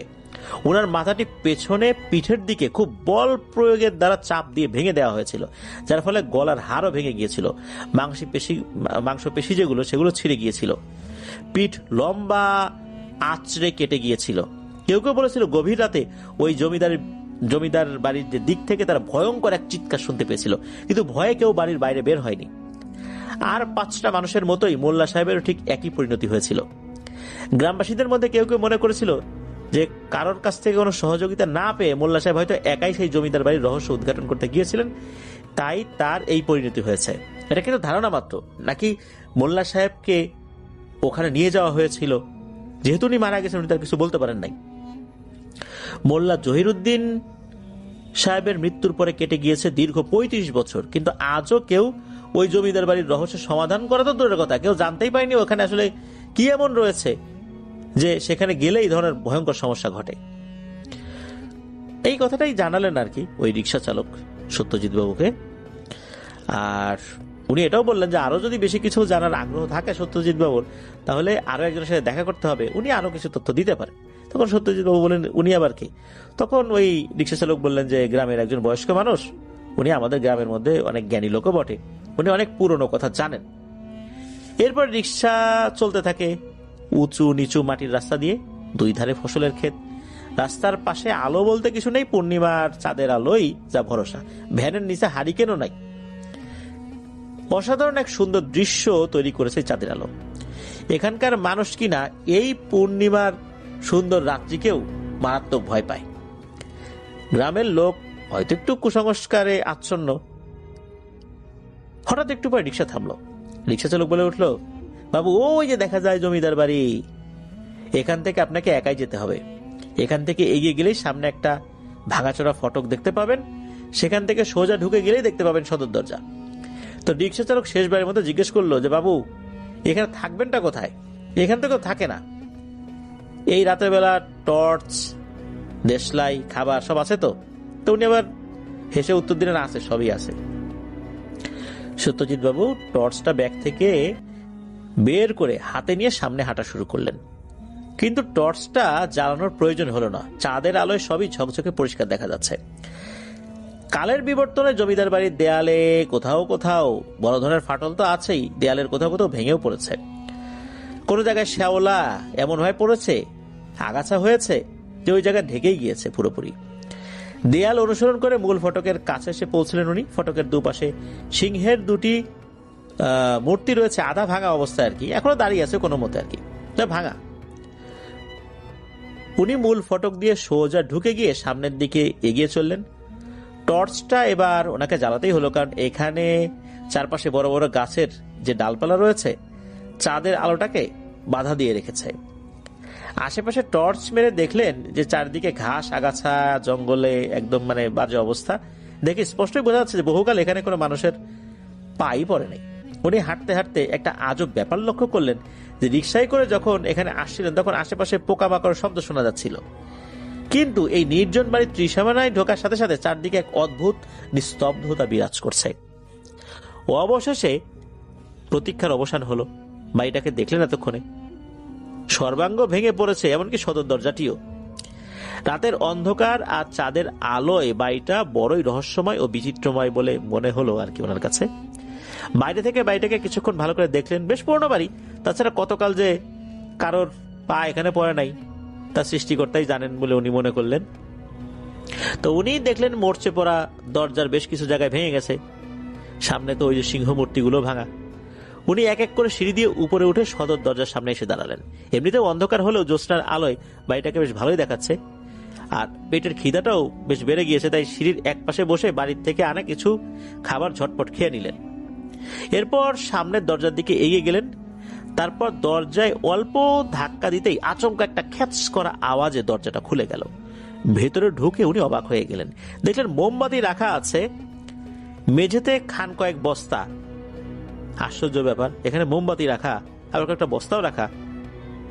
ভেতরে ওনার নিঃশ্বাস ছাড়া, শব্দ ছাড়া আর কোনো আওয়াজ নেই। এমন সময় হঠাৎ বাইরে কুকুরের দল চিৎকার চেঁচামেচি শুরু করলো। ঘটনাটা কি? এমন সময় মনে হলো একটা দমকা হাওয়া বাইরে থেকে এসে ওনার পেছনে লাগলো। ঠিক তখনই ওনার মেরুদণ্ড হতে এক শীতল স্রোত যেন বয়ে গেল। হঠাৎ লোম খাড়া হয়ে যাওয়া গুরু গম্ভীর গলায় এক অচেনা ব্যক্তির কণ্ঠস্বর শোনা গেল। ওই কণ্ঠস্বরটা বলে উঠল, মহাশয়ের বুঝি শহর থেকে আসা হয়েছে? উনি তো শিহরিত হয়ে চমকে পিছনে ফিরে বললেন যে জি জি জি, আমি শহর থেকে আসছি। তখন এই সত্যজিৎ বাবু দেখলেন যে এই অচেনা ব্যক্তিটি, তার বয়স হতে পারে 60 থেকে 65-র মধ্যে, পরনে ধুতি পাঞ্জাবি, গায়ে নাগরাই চটি, বেশভূষা একেবারে জমিদারের মতোই, তবে কণ্ঠস্বরটা ভারী রহস্যময়, চোখ দুটো বড় বড়, তাতে রহস্য এবং ভূতের ভাব স্পষ্ট। তো উনি ভয়ে ভয়ে জিজ্ঞেস করলেন, মানে এই যে সত্যজিৎ বাবু জিজ্ঞেস করলেন যে আচ্ছা আপনি কে, এখানে যে আসছেন? তো ওই অচেনা ব্যক্তি বলে উঠল, আমি এখানে থাকি, আজ রাত্রেও আসলাম, আসলে পূর্ণিমার রাতে আমি এখানে আসি, শুধু আজ নয় বহুদিন ধরেই আসি। এই কথা শোনার পর সত্যজিৎ বাবু ভয়ে ভয়ে জিজ্ঞেস করেছেন, কিন্তু লোকেদের বলে এই বাড়িতে কেউ থাকে না, বহুদিন এখানে আসে না, আমি তো আসার সময় দেখলাম যে মানুষের পায়ের চিহ্নই নাই এখানে বহুদিন, তাহলে আপনি রোজ রোজ আসেন কিভাবে? আর অনেকদিন আগেই নাকি জমিদার প্রতাপচন্দ্র রায় বাহাদুর মারা গেছেন, তো জমিদার প্রতাপচন্দ্র রায় বাহাদুর মারা যাওয়ার পর তার পরিবারের কেউ নাকি আশেপাশেও নাই, আর আপনি পূর্ণিমার রাতে ভুতুরে বাড়িতে আসলেন যে? এই গ্রামের লোকজন তো পূর্ণিমার রাত হলেই আশেপাশে ঘোরাঘুরিও করে না। তখন নাকি ওই অচেনা ব্যক্তি বলেন যে মায়ায় পড়ে আসি, মায়া বড় কঠিন জিনিস, এই বাড়িতে আসলে লোকজন আসে, আর গ্রামের লোকজন মিথ্যা কথা চারদিকে রটিয়ে বেড়ায়। আপনার যদি বিশ্বাস না হয় তবে আসেন আমার সাথে, নিজের চোখে দেখেন, দেখলে বুঝতে পারবেন এখানে লোকজন কিন্তু আসে। তো উনি মানে সত্যজিৎ বাবু ওই লোকটার পিছু পিছু হাঁটা শুরু করলেন। লোকটির কথাগুলো বেশ অদ্ভুত। লোকটির সাথে সাথে কিন্তু উনি বাইরে গেছেন, আর বাইরে গিয়েই যা দেখলেন তাতে তো উনি চমকেই উঠেছেন। দেখলেন একই, এই যে নতুন ঝকঝকে তকতকে একটা বাড়ি, একটু আগে যে ভাঙা সিংহমূর্তি দেখেছিলেন সেটাও একদম অক্ষত, বাইরে রাখা আছে একটা পুরনো মডেলের গাড়ি, কোথায় সেই ভাঙা বাড়ি, কোথায় মরচে ধরা ওই ভাঙাচোরা দরজা। উনি তো মনে মনে অবাক হয়ে ভাবছেন যে এই ভদ্রলোক কি জাদুকর নাকি সবই ওনার মনের ভুল, নাকি দিবা স্বপ্ন দেখছেন। তবে দিবা স্বপ্ন যে উনি দেখছেন না তা উনি হলফ করেই বলতে পারেন। ওই অচেনা ব্যক্তি বলে উঠলেন, বুঝতে পারবেন না মশাই, যা দেখছেন সবই সত্যি। তখন উনি বললেন, হ্যাঁ তাই তো মনে হচ্ছে, সবই তো সত্যি বলে মনে হচ্ছে। সত্যজিৎ বাবু বেশ আশ্চর্য হলেন, কারণ উনি চিন্তা করলেন যে কি ব্যাপার, আমি যা দেখলাম এটা এখন এরকম কিভাবে হলো। তো ওই অচেনা ব্যক্তি এবার দুঃখের স্বরে বলে উঠলেন, আর কি বলবো মশাই, আমার ছেলেটাই আমার সাথে বিশ্বাসঘাতকতা করলো। আমার গুদামের সমস্ত চাল ডাল বিলিয়ে দিল ওই কাঙালি না খেতে পারা লোকদের। সত্যজিৎ বাবু প্রশ্ন করলেন, এটা আবার কবে হলো? তখন ওই অচেনা ব্যক্তি বললেন, কেন, দুর্ভিক্ষের সময়, মনন্তরের দিনগুলিতে। সত্যজিৎ বাবু চমকে উঠে ঢোক গিলে বলেন, মানে ওই 1943 সালে, এত কাল আগে? তখন ওই অচেনা ব্যক্তি বললেন যে, ভাবছেন মস্করা করছি, আপনি হয়তো বা জানেন না, সাহেবদের সাথে ভালোই ওঠা বসা ছিল আমার। এই বস্তাগুলিতে চাল ছিল দ্বিতীয় বিশ্বযুদ্ধের সৈনিকদের পাঠানোর জন্য, তাও ব্রিটিশ সৈনিকদের। আমার ছেলে কি করলো, এই চালগুলো সব গরিব কাঙালদের বিলিয়ে দিয়েছিল। আমার মান থাকলো? সত্যজিৎ বাবু বলেন, ভালোই তো করেছিল, যারা খেতে পারছিল না তাদেরকে খেতে দিয়েছিল, এতে আবার ক্ষতি কোথায়? অচেনা ব্যক্তি বলেন যে, হায় রে, কি বুঝাই আর আপনি কি বুঝলেন, সব তো শেষ হয়ে গেল। একটু বাড়ির আশপাশটায় চলেন, ঘুরে আসি, একটু উপরটা আপনাকে ঘুরে দেখাই। এই কথাটা বললেন আর কি ওই অচেনা ব্যক্তি। এদিকে সত্যজিৎ বাবুর মনে কিন্তু তখনও ভয়ের সঞ্চার হয়নি, কৌতূহলের মাত্রাটা বেড়েই যাচ্ছিল, অনেক প্রশ্ন যাচ্ছিল মনে। অতএব উনি ওই অচেনা ব্যক্তিকে অনুসরণ করে এগিয়ে চলছেন। ধীরে ধীরে এ ঘর ও ঘর দেখতে দেখতে উপরে চলে গেলেন। আসার সময় নানা ঘরে, মানে বিভিন্ন ঘর রয়েছে, তো ওই ভদ্র দেখালেন যে একটা হুক্কা, তারপর জমিদারের পাইপ, নানা ধরনের চিত্রকর্ম, মূর্তি, বিভিন্ন বিষয়ের দুষ্প্রাপ্য বই, তারপরে শিকার করা বাঘ, হরিণের চামড়া, এই জিনিসগুলো দেখাচ্ছেন আর কি, যে এই জিনিসগুলো এখানে আছে। তারপর হঠাৎ উনি উপরে কোণের একটা দরজার সামনে দাঁড়িয়ে হেসে বললেন, এবার যা দেখবেন তা দেখে কোনোদিন আর এখানে আসার বাসনা থাকবে না, আশা করা যায়। এই কথাটা অনেক রহস্যময় শোনালো সত্যজিৎ বাবুর কাছে। এবার ওনার মনের মধ্যে বেশ ভয় হতে শুরু করলো। আরো অবাক করার ব্যাপার হলো, এই যে দরজাটা, এটা মনে হলো একা একাই খুলে গেল। তখন আর ভয় আরো বেড়ে গেল, হৃদস্পন্দন ধীরে ধীরে বেড়ে যাচ্ছে ওনার। উনি সামনে একটি পালঙ্কের দিকে তাকালেন। উপরে ঝাড় লণ্ঠনের আলোয় সবকিছু ভালোই বোঝা যাচ্ছে। তো উনি যা দেখলেন তা দেখে উনার পিঠের উপর দিয়ে হিমশীতল স্রোত বয়ে গেল, রক্ত যেন পানি হয়ে এলো। এ কি, যে ভদ্রলোক এতক্ষণ ওনার সাথে কথা বলছিলেন তারই মৃতদেহ খাটে পড়ে আছে, মাথাটা শরীর থেকে আলাদা, রক্তে ভিজে গেছে পুরো বিছানা। কাটা মাথাটা চোখ বড় বড় করে ওনার দিকেই তাকিয়ে আছে অস্বাভাবিকভাবে, আর কাটা মাথাটা হাসছে। এইরকম ভয়ঙ্কর দৃশ্য কি দেখা যায়? আর ঠিক তখনই সারা বাড়ি জুড়ে হো হো হা হা হাসির শব্দ চতুর্দিক থেকে ভেসে এলো। কোথায় সেই ভদ্রলোক? পাশে তো কেউ নাই। এমন সময় দৌড়ে উনি নিচে নামা শুরু করলেন। দৌড়ে নিচেও চলে আসলেন। এসে দেখলেন যে ঘরটায় বস্তাগুলো রাখা ছিল, সেই ঘরটার সামনে দাঁড়িয়ে এক সুপুরুষ চেহারার যুবক।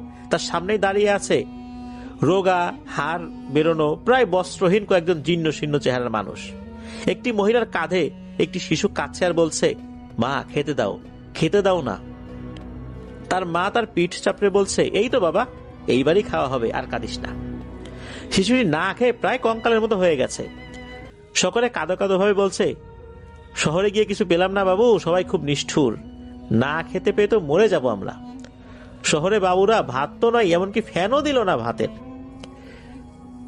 শরীর বড়ই ক্লান্ত হয়ে গেছে, লাইনে দাঁড়াবার সামর্থ্য নেই আর। তাছাড়া সেখানকার চাল ডালও অতি অল্প, ভালো নয়। ভাত দাও না বাবু, অন্তত ভাত না দাও, ভাতের মার বা ফ্যানটা দাও। সেই যুবক ওই অসহায় মানুষদেরকে আশ্বস্ত করে বললেন, গুদাম ঘর তো খোলা হয়েছে তোমাদের জন্যই, এখানে চাল ডাল ভালোই পরিমাণে আছে, তাই বেশি করে দিচ্ছি, পরিবারের সবারই তোমাদের পেট পুরে খাওয়া হয়ে যাবে। তো এই কথা যখন বলা হচ্ছিল, এমন সময় উপর থেকে সেই অচেনা ভদ্রলোকের ভয়ঙ্কর চিৎকার ভেসে এলো, খবরদার, ওই খাবার দেয়া যাবে না। সত্যজিৎ বাবু হঠাৎ করে দেখলেন সেই জীর্ণ শীর্ণ মানুষগুলির চেহারা কেমন পরিবর্তন হয়ে গিয়ে ভয়ানক আকার ধারণ করলো। ওগুলি এখন আর মানুষ নেই, তাদের হাত পাগুলি অস্বাভাবিকভাবে লম্বা হয়ে গেল, নখগুলো লম্বা হয়ে তীক্ষ্ণ আকার ধারণ করলো। অন্ধকারময় চোখের কোটরে দপ করে যেন আলো জ্বলে উঠল, মুখের চোয়াল যেন স্বাভাবিক থেকে অনেকটা বড় হয়ে গেল, একান ওকান বিস্তৃত হয়ে হা করে ওনার দিকে তাকে অদ্ভুত রকমের শব্দ করে হাসতে শুরু করলো। উনি দেখলেন এগুলির মুখের ধারালো দাঁতগুলো এমন যে এই দাঁতের ফাঁকা থেকে লালা গড়িয়ে পড়ছে। ভয়ঙ্কর এক ক্ষুধার্ত দৃষ্টিতে ওনার দিকেই তাকিয়ে আছে তারা। মনে হচ্ছে এখনই ছিঁড়ে খেয়ে ফেলবে সত্যজিৎ বাবুকে। এইবার ওনার ভয়ের মাত্রা চরমে পৌঁছে গেল, উনি আর সহ্য করতে পারলেন না। উনি তখনই বাড়ি থেকে ঝেড়ে দিলেন দৌড়। তখন কিন্তু ওনার আর কোনো স্বাভাবিক জ্ঞান নাই যে কোন দিকে যাবেন। পিছন থেকে ভয়ঙ্কর শব্দ আসছে, আমি খাবো, আমি খাবো। উনি তো দৌড়ানোর গতি আরো বাড়িয়ে দিলেন, সিঁড়ি থেকে নেমে সদর দরজা দিয়ে ছুটে এগিয়ে যাচ্ছেন। ঠিক এই সময় হঠাৎ সেই একটা ভয়ঙ্কর জিনিস দরজা আগলে দাঁড়িয়ে পড়ে। ওনার দৌড়ানোর গতি অনেক বেশি ছিল তখন, কিন্তু কি করবেন, দরজার সামনে তো সাক্ষাৎ মনে হচ্ছে মৃত্যু দাঁড়িয়ে আছে। এই সময় 1 সেকেন্ডের জন্য নজর গেল ওই দরজার একটু পাশেই একটা আধ ভাঙা জানালার দিকে। চাঁদের আলো একটু একটু করে সেই জানালার ভাঙা অংশ দিয়ে ভেতরে পড়ছে। উনি শেষ চেষ্টা করলেন ছুটতে ছুটতে সোজা ওই দিকটাতে। ছুটতে ছুটতে সোজা 1 লাফ দিলেন সেই জানালার দিকে। জানালা ভেঙে গড়াতে গড়াতে উনি বাইরে গিয়ে পড়লেন। এর ফলে ওনার কাঁধের এক পাশে মারাত্মক ব্যথা পেলেন। তবুও উনি দৌড়ানো থামালেন না, উঠে কোনো মতোই হাঁচড়ে পাঁচড়ে ছুটতে ছুটতে মূল ফটক পেরিয়ে রাস্তায় চলে আসছেন। হঠাৎ একটি ভ্যান রিক্সার সাথে উনি সজোরে ধাক্কা খান। দেখলেন যে এটা সেই রিক্সা চালক যিনি এখানে এনে ছেড়ে দিয়েছিলেন। তো এদিকে সত্যজিৎ বাবু হাঁপাতে হাঁপাতে বললেন যে চলো চলো, নিয়ে চলো শিগগির এখান থেকে। রিক্সা চালক বললেন যে তাড়াতাড়ি উঠে বসেন, আমি তো জানতাম কিছু একটা হবেই। ওই বাড়িতে আপনি কেন গেলেন বাবু মশাই? ওখানে কেউ তো যায় না, এই বাড়িটা একটা অভিশপ্ত বাড়ি।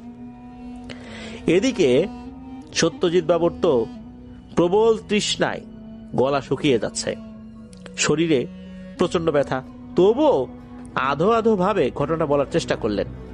তো রিক্সা চালক চমকে উঠে বললেন যে সর্বনাশ, তাড়াতাড়ি আমার বাড়িতে চলেন। রিক্সায় উঠে উনি দেখেন যে পেছন থেকে কিছু জিনিস মনে হচ্ছে এগিয়ে আসছে রিক্সার দিকে, আর চিৎকার করছে, দে দে, আমাদেরকে দে। এখন কি দেবে, এটা বলছে না, দে দে, আমাদেরকে দে। এদিকে রিক্সা চালকও বুঝতে পারছে যে বিপদ তো এখন পিছু নিয়েছে। রিক্সা চালক বলতেছেন যে খবরদার বাবু, পিছন দিকে তাকায়েন না, সৃষ্টিকর্তার নাম নেন, রিক্সার সামনের দিকে তাকান, আমি যত দ্রুত সম্ভব চালানোর চেষ্টা করতেছি। তো রিক্সাওয়ালা তো আসলে কত দ্রুত চালাবে, ওটা তো পাকা রাস্তাও না যে অনেক দ্রুত চালাবে, তবে উনি ওনার মতো করে চালাচ্ছেন আর কি। তো একটা পর্যায়ে এসে দেখা গেল পেছনে আর কিছু নাই। তো রিক্সা চালক তার বাড়িতে চলে আসছেন। তো রিক্সা চালকের ছেলে বের হয়ে আসে। তখন রিক্সা চালক বলে যে তোমার এক আঙ্কেল আসছে, কাকা আসছে আর কি, তাকে নিয়ে আসছি, উনি আজকে আমাদের অতিথি। তো রিক্সা চালক তার স্ত্রীকে সবকিছু বলল। এরপর এই সত্যজিৎ বাবুকে হাত মুখ ধোয়ার জন্য পানি এনে দিল। তারপর ওনার সাথে কথা বলতেছেন, রিক্সা চালকও কথা বলতেছেন, রিক্সা চালকের ছেলে, তারপরে ওই রিক্সা চালকের স্ত্রী, কথা বলে ওনাকে একটু স্বাভাবিক করার চেষ্টা করছেন। ওই যখন একটু স্বাভাবিক হয়েছেন তখন সাম্প্রদায়িক দাঙ্গার ভেতরে একটা মব সৃষ্টি করে তাকে ওভাবে হত্যা করেছিল। কারণ এই ছেলেটা একটা বিপ্লবী হয়ে উঠেছিল, যার কারণে সরকার তাকে সরাসরি না মেরে মানুষ দিয়েই মেরেছিল। আর এই সমস্ত ঘটনা শোনার পর সত্যজিৎ বাবু ওই সতীনাথ বাবুকে প্রশ্ন করলেন যে তা আমি যেই জিনিসগুলো দেখলাম, ভুতুরে জিনিসগুলো, এগুলো তাহলে সবই সত্যি? তখন সতীনাথ বাবু বললেন যে হয়তো বা সত্যি, কারণ ওখানে তো বিভিন্ন মানুষজন গেছে, যাওয়ার পরে তো বিভিন্ন ধরনের সমস্যা হয়েছে, অনেকেই মারা গেছে, আর সবারই তো একটা অসৎ উদ্দেশ্য ছিল। এই জন্যই হয়তো বা বাঁচে নাই। আপনার একটা ভালো উদ্দেশ্য ছিল, এই জন্য কোনো মতে চলে আসছেন। তবে আপনার ভাগ্যটা আসলেই ভালো যে আপনি ঠিক সময় কোনো ভূত প্রেতের খপ্পরে না পড়ে মানুষের হাতেই পড়ছিলেন, যার কারণে আপনি বেঁচে গেছেন। তবে সত্যজিৎ বাবু উনি যেই বিষয়টা বুঝতে পেরেছিলেন সেটা হচ্ছে ওই প্রতি পূর্ণিমা রাতে ওখানে থাকা যেই অশরীরীরা রয়েছে, যেই ভয়ঙ্কর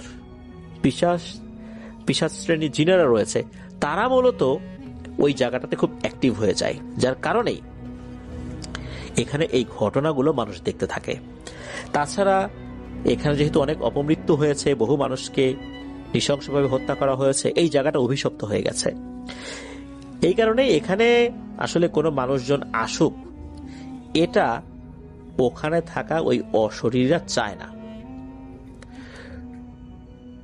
ওই বাড়িতে এক রাত থেকে পরবর্তীতে সত্যজিৎ বাবু চলে এসেছিলেন। তবে উনি যে শিক্ষাটা পেয়েছিলেন, এই শিক্ষাটা ওনার সারা জীবনের জন্য ছিল। উনি চিন্তা করেছেন যে এভাবে আর কখনোই কোনো পরিত্যক্ত বাড়িতে যাওয়া উচিত নয়। তবে সত্যজিৎ বাবুর মনের মধ্যে একটাই প্রশ্ন, যে জমিদারের যে ছেলেটা, এই ছেলেটা যে মারা গেল বা তাকে হত্যা করা হলো, এটা আসলে কিভাবে সম্ভব হয়েছিল? সতীনাথ বাবু নাকি জানিয়েছিলেন যে জমিদারের ছেলে যখন প্রহরীদের হাতে ধরা পড়ে যায়, তখন সন্দেহের বশে তারা তো অনেক প্রশ্ন করেছিল, আগুন লেগে গেছে এই জন্য তার ছেলে পালাচ্ছে, এরকমটা বলেছিল। কিন্তু হাতে তরবারি, রক্ত, এরকম দেখলে তো সন্দেহ হওয়ারই কথা। তো তাদেরকে আহত করে কাউকে কাউকে মেরে ফেলে ওখান থেকে চলে গিয়েছিল। ওই আহত যে হয়েছিল যারা, এদের মধ্যে একজন নাকি ব্রিটিশ সরকারের কাছে অনেক তথ্য বলে দেয়, এবং এরপরেই তাকে মেরে ফেলার একটা প্লট তৈরি করা হয়েছিল। বিভিন্নভাবে তাকে সরাসরি মারতে না পেরে তখন এই পদ্ধতি অবলম্বন করা হয়েছিল। তো যাই হোক, ওই রাত্রে সত্যজিৎ বাবু ওই বাড়িতেই ছিলেন। পরদিন সকালবেলা রিক্সা চালকের স্ত্রী, ছেলে সবাই হাসি মুখে ওনাকে বিদায় জানায় আর অনুরোধ করে আবারও এখানে যেন আসেন। তো উনি নিজেও তার এলাকায় এই রিক্সা চালক, তার স্ত্রী, তার ছেলে, তারপরে এই যে সতীনাথ বাবু, তাকেও বেড়ানোর জন্য আহ্বান করেন আর কি। দিনের বেলা ওই ভূতের বাড়িটা আবারও দেখতে গিয়েছিলেন বাইরে থেকে, তবে আর ভিতরে যান নাই। আসলে এখানে অনেক বিষয় রয়েছে যা ইতিহাসের সাথে সম্পর্কযুক্ত। যারা আসলে অত্যাচারী, তাদের কখনোই ভালো হয় না। অন্যের ক্ষতি দেখলে যাদের মনে আনন্দ হয়, অন্যকে খেতে না দিয়ে মৃত্যুর পথে ঠেলে দেয়াই যাদের একটা আনন্দের কাজ হয়, যে পৈশাচিক আনন্দ পায়, এরাও একটা সময় ধ্বংস হয়ে যায়। তারা ধ্বংস হয়ে যায়, তাদের জায়গায় আরো ভয়ঙ্কর সমস্ত দুষ্ট জিনেরা এসে আশ্রয় গ্রহণ করে। এরাও অনেকের ধ্বংসের জন্য নিজেদেরকে প্রস্তুত করছে। এভাবেই ধ্বংসলীলা চলতে থাকে। যাই হোক, ওই রাত্রে ওনার সাথে এই ঘটনাটি ঘটেছিল। তবে উনি নাকি এর পরেও একবার ওই জমিদার বাড়িতে গিয়েছিলেন রাতের বেলা। তবে সেই রাতে উনি আর ওই বাড়িতে ঢোকেন নাই। উনি সাহস সঞ্চয় করেছিলেন, কিন্তু ওই সাহস আর কাজে লাগে নাই। কাছে গিয়ে আবার সেই ভয়ের ঘটনা মনে পড়ে। উনি চিন্তা করেছেন, যাই একবার গিয়ে দেখি কি হয়। এবার আরো সাহস নিয়ে গেছেন যে এবার আরো কিছু করবেন। এবার আরো কিছু প্রস্তুতিও নিয়ে গেছিলেন, এই যে তাবিজ মাদুলি এগুলা নিয়েও গেছিলেন। তবে শেষ পর্যন্ত ওনার সাহস হয় নাই, উনি ওখান থেকেই আবার চলে আসছেন। এখনো ওই বাড়িটা নাকি ওইভাবেই আছে। এরকম অনেক জমিদার বাড়ি কিন্তু রয়েছে, এই বাংলাদেশেও রয়েছে, ভারতেও রয়েছে, যেগুলো অভিশপ্ত হয়ে গেছে। কেননা সেখানে অনেক মানুষকে নিষ্ঠুর অমানবিক নির্যাতন করে মেরে ফেলা হয়েছে। অনেক জমিদার বাড়িতে ফাঁসির মঞ্চও ছিল, আর ওখানে ফাঁসি দিয়ে মারা হলে ব্রিটিশ সরকার কোনো বিচার করত না। এটা একটা অলিখিত আইনি করে ফেলেছিল যে জমিদাররা কাউকে হত্যা করলে কোনো বিচার হবে না। কারণ ব্রিটিশরা চিন্তাই করত যে তাদের স্বার্থ রক্ষার জন্য এই জমিদারদেরকে তারা রেখে দিয়েছেন। সুতরাং তারা যাদেরকে ফাঁসি দেবে, মেরে ফেলবে, এতে ব্রিটিশ সরকারের উপকারই হবে। এই জন্য এগুলোর কোনো বিচার আচার কিছুই হতো না। ব্রিটিশ সরকাররা কিন্তু তারা তাদের খাজনা আদায়ে বেশ সতর্ক থাকতেন। কোন জমিদার যদি ঠিক সময় মতো খাজনা না দিত, সাথে সাথে তার জমিদারি কিন্তু নিলামে উঠত। কোন জমিদার যতই ব্রিটিশদেরকে উপকার করুক না কেন, টাকা পয়সা না পেলে ওই জমিদারকে ভুলে যেতে তাদের 1 সেকেন্ডও সময় লাগতো না। স্বার্থই তাদের কাছে আসল। আর তাদের স্বার্থ রক্ষা করতে গিয়ে নিষ্ঠুরভাবে যারা অসংখ্য মানুষকে মেরে অভিশাপ কুড়িয়েছেন, অভিশপ্ত হয়েছেন, তাদের এই অভিশাপে ওই বাড়িগুলো এখনো অভিশপ্ত হয়ে রয়েছে। এই কারণেই ওই বাড়িগুলোতে অনেক সুপার ন্যাচারাল এন্টিটিগুলো আশ্রয় গ্রহণ করেছে। এই জন্যই বাড়িগুলো হানা বাড়ি বা হন্টেড হাউস হয়ে গিয়েছে। এগুলোই মূলত হন্টেড হাউস তৈরি করার পেছনে মূল ভূমিকা রাখে, কারণ যেখানে এই ধরনের নিষ্ঠুর হত্যাযজ্ঞ চলে সেখানে অনেক ধরনের শক্তিশালী জিনেরা এসে আশ্রয় গ্রহণ করে। ওই জায়গাগুলোতে অনেক নেগেটিভ এনার্জি তৈরি হয়, আর যারা নেগেটিভ এনার্জি নিয়ে কাজ করে তারা এই সমস্ত জায়গায় থেকে তাদের শক্তিগুলো আরো বাড়াতে পারে। এই জন্যই মূলত এই ধরনের ঘটনাগুলো ঘটতে থাকে। এই ধরনের ঘটনা যে শুধু ওই জমিদার বাড়ির ক্ষেত্রেই হয়েছে তা না, এরকম ঘটনা কিন্তু আরো অসংখ্য জমিদার বাড়ি ইনভেস্টিগেশন করতে গিয়ে এই জিনিসগুলো দেখেছেন। এমন কিছু মহিলাদেরকে দেখেছেন, শোনা যায় যে ওই মহিলা ওই জায়গাতে নিহত হয়েছিলেন, তাকে এরকম দেখা যায়, তার নুপুরের আওয়াজ শোনা যায়, রাতের বেলা সেই জলসা ঘরে আলো ঝলমল করে ওঠে, সেই ঘর পর্যন্ত গিয়ে কোনো মতে প্রাণ নিয়ে ফিরেছেন। এমন মায়াজালে আবদ্ধ হওয়া লোকজনও কিন্তু এখনো খুঁজলে অনেক পাওয়া যাবে। বিভিন্ন জায়গায় কিন্তু এই ধরনের ঘটনা ঘটে। ধন্যবাদ জানাচ্ছি শোভন ভাইকে দারুণ একটি ঘটনা আমাদেরকে পাঠানোর জন্য।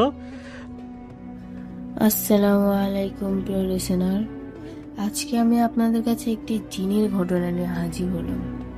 তো চলুন শুরু করা যাক।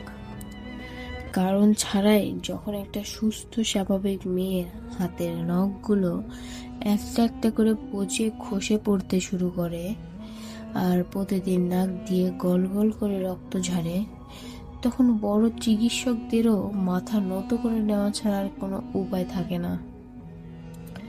বিজ্ঞানের যুক্তি যেখানে খাটে না সেখানে উকি দেয় এক অজানা অন্ধকার জগৎ।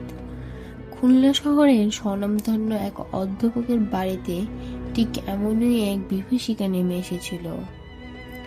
অধ্যাপকের মেয়ে সুমা, দুধে আলতা গায়ের রগ আর মায়া ভরা দুটো চোখ, যেন রূপকথার পাতা থেকে উঠে আসা কোনো এক অপ্সরা। সুমার এই রূপই এক সময় তার জন্য কাল হয়ে দাঁড়ালো। নেদারল্যান্ডসের এই কনকনে ঠান্ডায় বসে যখন ফেলে আসা দিনগুলোর কথা ভাবি, স্মৃতির পাতা থেকে অদ্ভুত সব ছায়া বেরিয়ে আসে। 2020 সালের কোভিডের সেই দম বন্ধ করা ঘরবন্দি সময়ে এই ঘটনাটা তোমাদের শোনাবো ভেবেছিলাম, কিন্তু যখন আমি ইন্দুবালা আর আয়না বিদ্যা নিয়ে এত বেশি মগ্ন ছিলাম যে এই ছোট্ট শিউরে ওঠার মতো ঘটনা আর শেয়ার করা হয়ে ওঠেনি। ঘটনাটা শুরু খুলনায়। নেদারল্যান্ডসে আসার বেশ কিছুদিন আগের কথা। সেখানে আমার পরিচয় হয় অনিমেষ চন্দ্র রায়ের সাথে। বৃহত্তর খুলনার বাগেরহাট মানুষ তিনি, পরে খুলনায় থিত হন। অনিমেষ দাস সাধারণ কোনো তান্ত্রিক ছিলেন না, বরং কালো জাদুর দুনিয়ায়, বিশেষ করে জিনদের কাছে তিনি ছিলেন এক মূর্তবান আতঙ্ক। অনিমেষ দার কাছে আমি প্রথম জানতে পারি হিজল নামক এক ভয়ঙ্কর প্রজাতির জিনের কথা। মানুষের মতো জিনদেরও তো অসংখ্য প্রজাতি আছে, তবে এই হিজলরা একেবারেই আলাদা। এরা মূলত কালো জাদুর সাথেই সম্পৃক্ত এবং কালো চক্রের পিশাচ হিসেবেই কাজ করে। দেখতে অনেকটা ঘুলের মতো, বামন আকৃতির, নাকগুলো অস্বাভাবিক উঁচু, ঠোঁট পুরু আর সারা গায়ে কোকড়ানো লোম। অনিমেষ দা সেবার এক ভয়াবহ অভিজ্ঞতার কথা শুনিয়েছিলেন। ঘটনার কেন্দ্রবিন্দু ছিল সোমা। সোমার এক গৃহী শিক্ষক ওকে বাসায় পড়াতে এসে ওর রূপের মোহে প্রেমে পড়ে যায়। একদিন সাহস নিয়ে বিয়ের প্রস্তাব দেয়, কিন্তু সোমা বা তার বাবা মা কেউই অসম প্রস্তাবে রাজি ছিলেন না। প্রখ্যাত হয়ে চরম আক্রোশ এক ভয়ঙ্কর পথ বেছে নেন সেই শিক্ষক। এর কিছুদিন পর থেকেই সোমার শরীর বিভৎসভাবে সব পরিবর্তন আসতে শুরু করে। প্রতিদিন নাক দিয়ে অঝরে রক্ত ঝরত, আর হাতের সুন্দর নখগুলো ধীরে ধীরে কালো হয়ে পচে খসে পড়তে লাগলো। সুমার বাবা খুলনা ইউনিভার্সিটির একজন বিজ্ঞ শিক্ষক। আপাতমস্তক বিজ্ঞান মনস্ক মানুষ জাদুটনা একদমই বিশ্বাস করতেন না। বড় বড় ডাক্তার দেখানো হলো, কিন্তু কোনো ঔষধই কাজ হলো না। মেয়ের চোখের সামনে শুকিয়ে যাচ্ছে দেখে শেষমেশ এক সহকর্মীর পরামর্শে তিনি অনিমেষ দার শরণাপন্ন হন। অনিমেষ দা সোমাকে দেখেই বুঝলেন সাধারণ কোনো মন্ত্রে কাজ হবে না, সাজাতে হবে কালচক্র। কালচক্র সাজানো সেই বর্ণনা শুনলে আজও সোমার গায়ে কাটা দেয়। অমাবস্যার রাতে ঘরের মেঝেতে লাল সিঁদুর আর পোড়া কাঠকয়লা দিয়ে আঁকা হলো এক জটিল চিত্রকোণ চক্র। চক্রের প্রতিটি কোণে রাখা হলো কালো মোমবাতি আর অদ্ভুত কিছু শিকড় বাকড়। চক্রের ঠিক মাঝখানে বসানো হলো বড় সাইজের একটা লালচে কালো মোমবাতি, যেটাকে মূলত জিনের প্রতিরূপ হিসেবে ধরা হয়েছিল। অনিমেষ তার মন্ত্র পড়া শুরু হতেই ঘরের বাতাস যেন ভারী হতে লাগলো। একটা পোড়া মাংসের গন্ধ আসতে লাগলো। বোঝা গেল এখানে কোনো অশরীরই হাজির হয়েছে। চক্রের ঠিক মাঝখানে বসানো লালচে কালো মোমবাতির শিখাটা হঠাৎ করেই পাগলের মতো কাঁপতে শুরু করলো। একসময় শিখার রং পাল্টে গিয়ে গনগনে নীলাও হয়ে গেল, নীল কালারের হয়ে গেল। সোমা হঠাৎ করেই উমা বলে মেঝেতে লুটিয়ে পড়ল। কোনায় কোনায় রাখা মোমবাতির ধোঁয়াগুলো যেন শূন্য কুণ্ডলিতে পাকিয়ে একটা ভয়ঙ্কর অবয়ব তৈরি করতে লাগলো। গুল জিনের মতো খর্বকায়, মাথা ভর্তি কোকড়ানো লোম, অস্বাভাবিক উঁচু নাক আর পুরু ঠোঁট। হিজল জিনের সেই ভয়ঙ্কর রূপটা ক্ষণিকের জন্য ধোয়ার আড়াল ভেসে উঠেই মিলিয়ে গেল।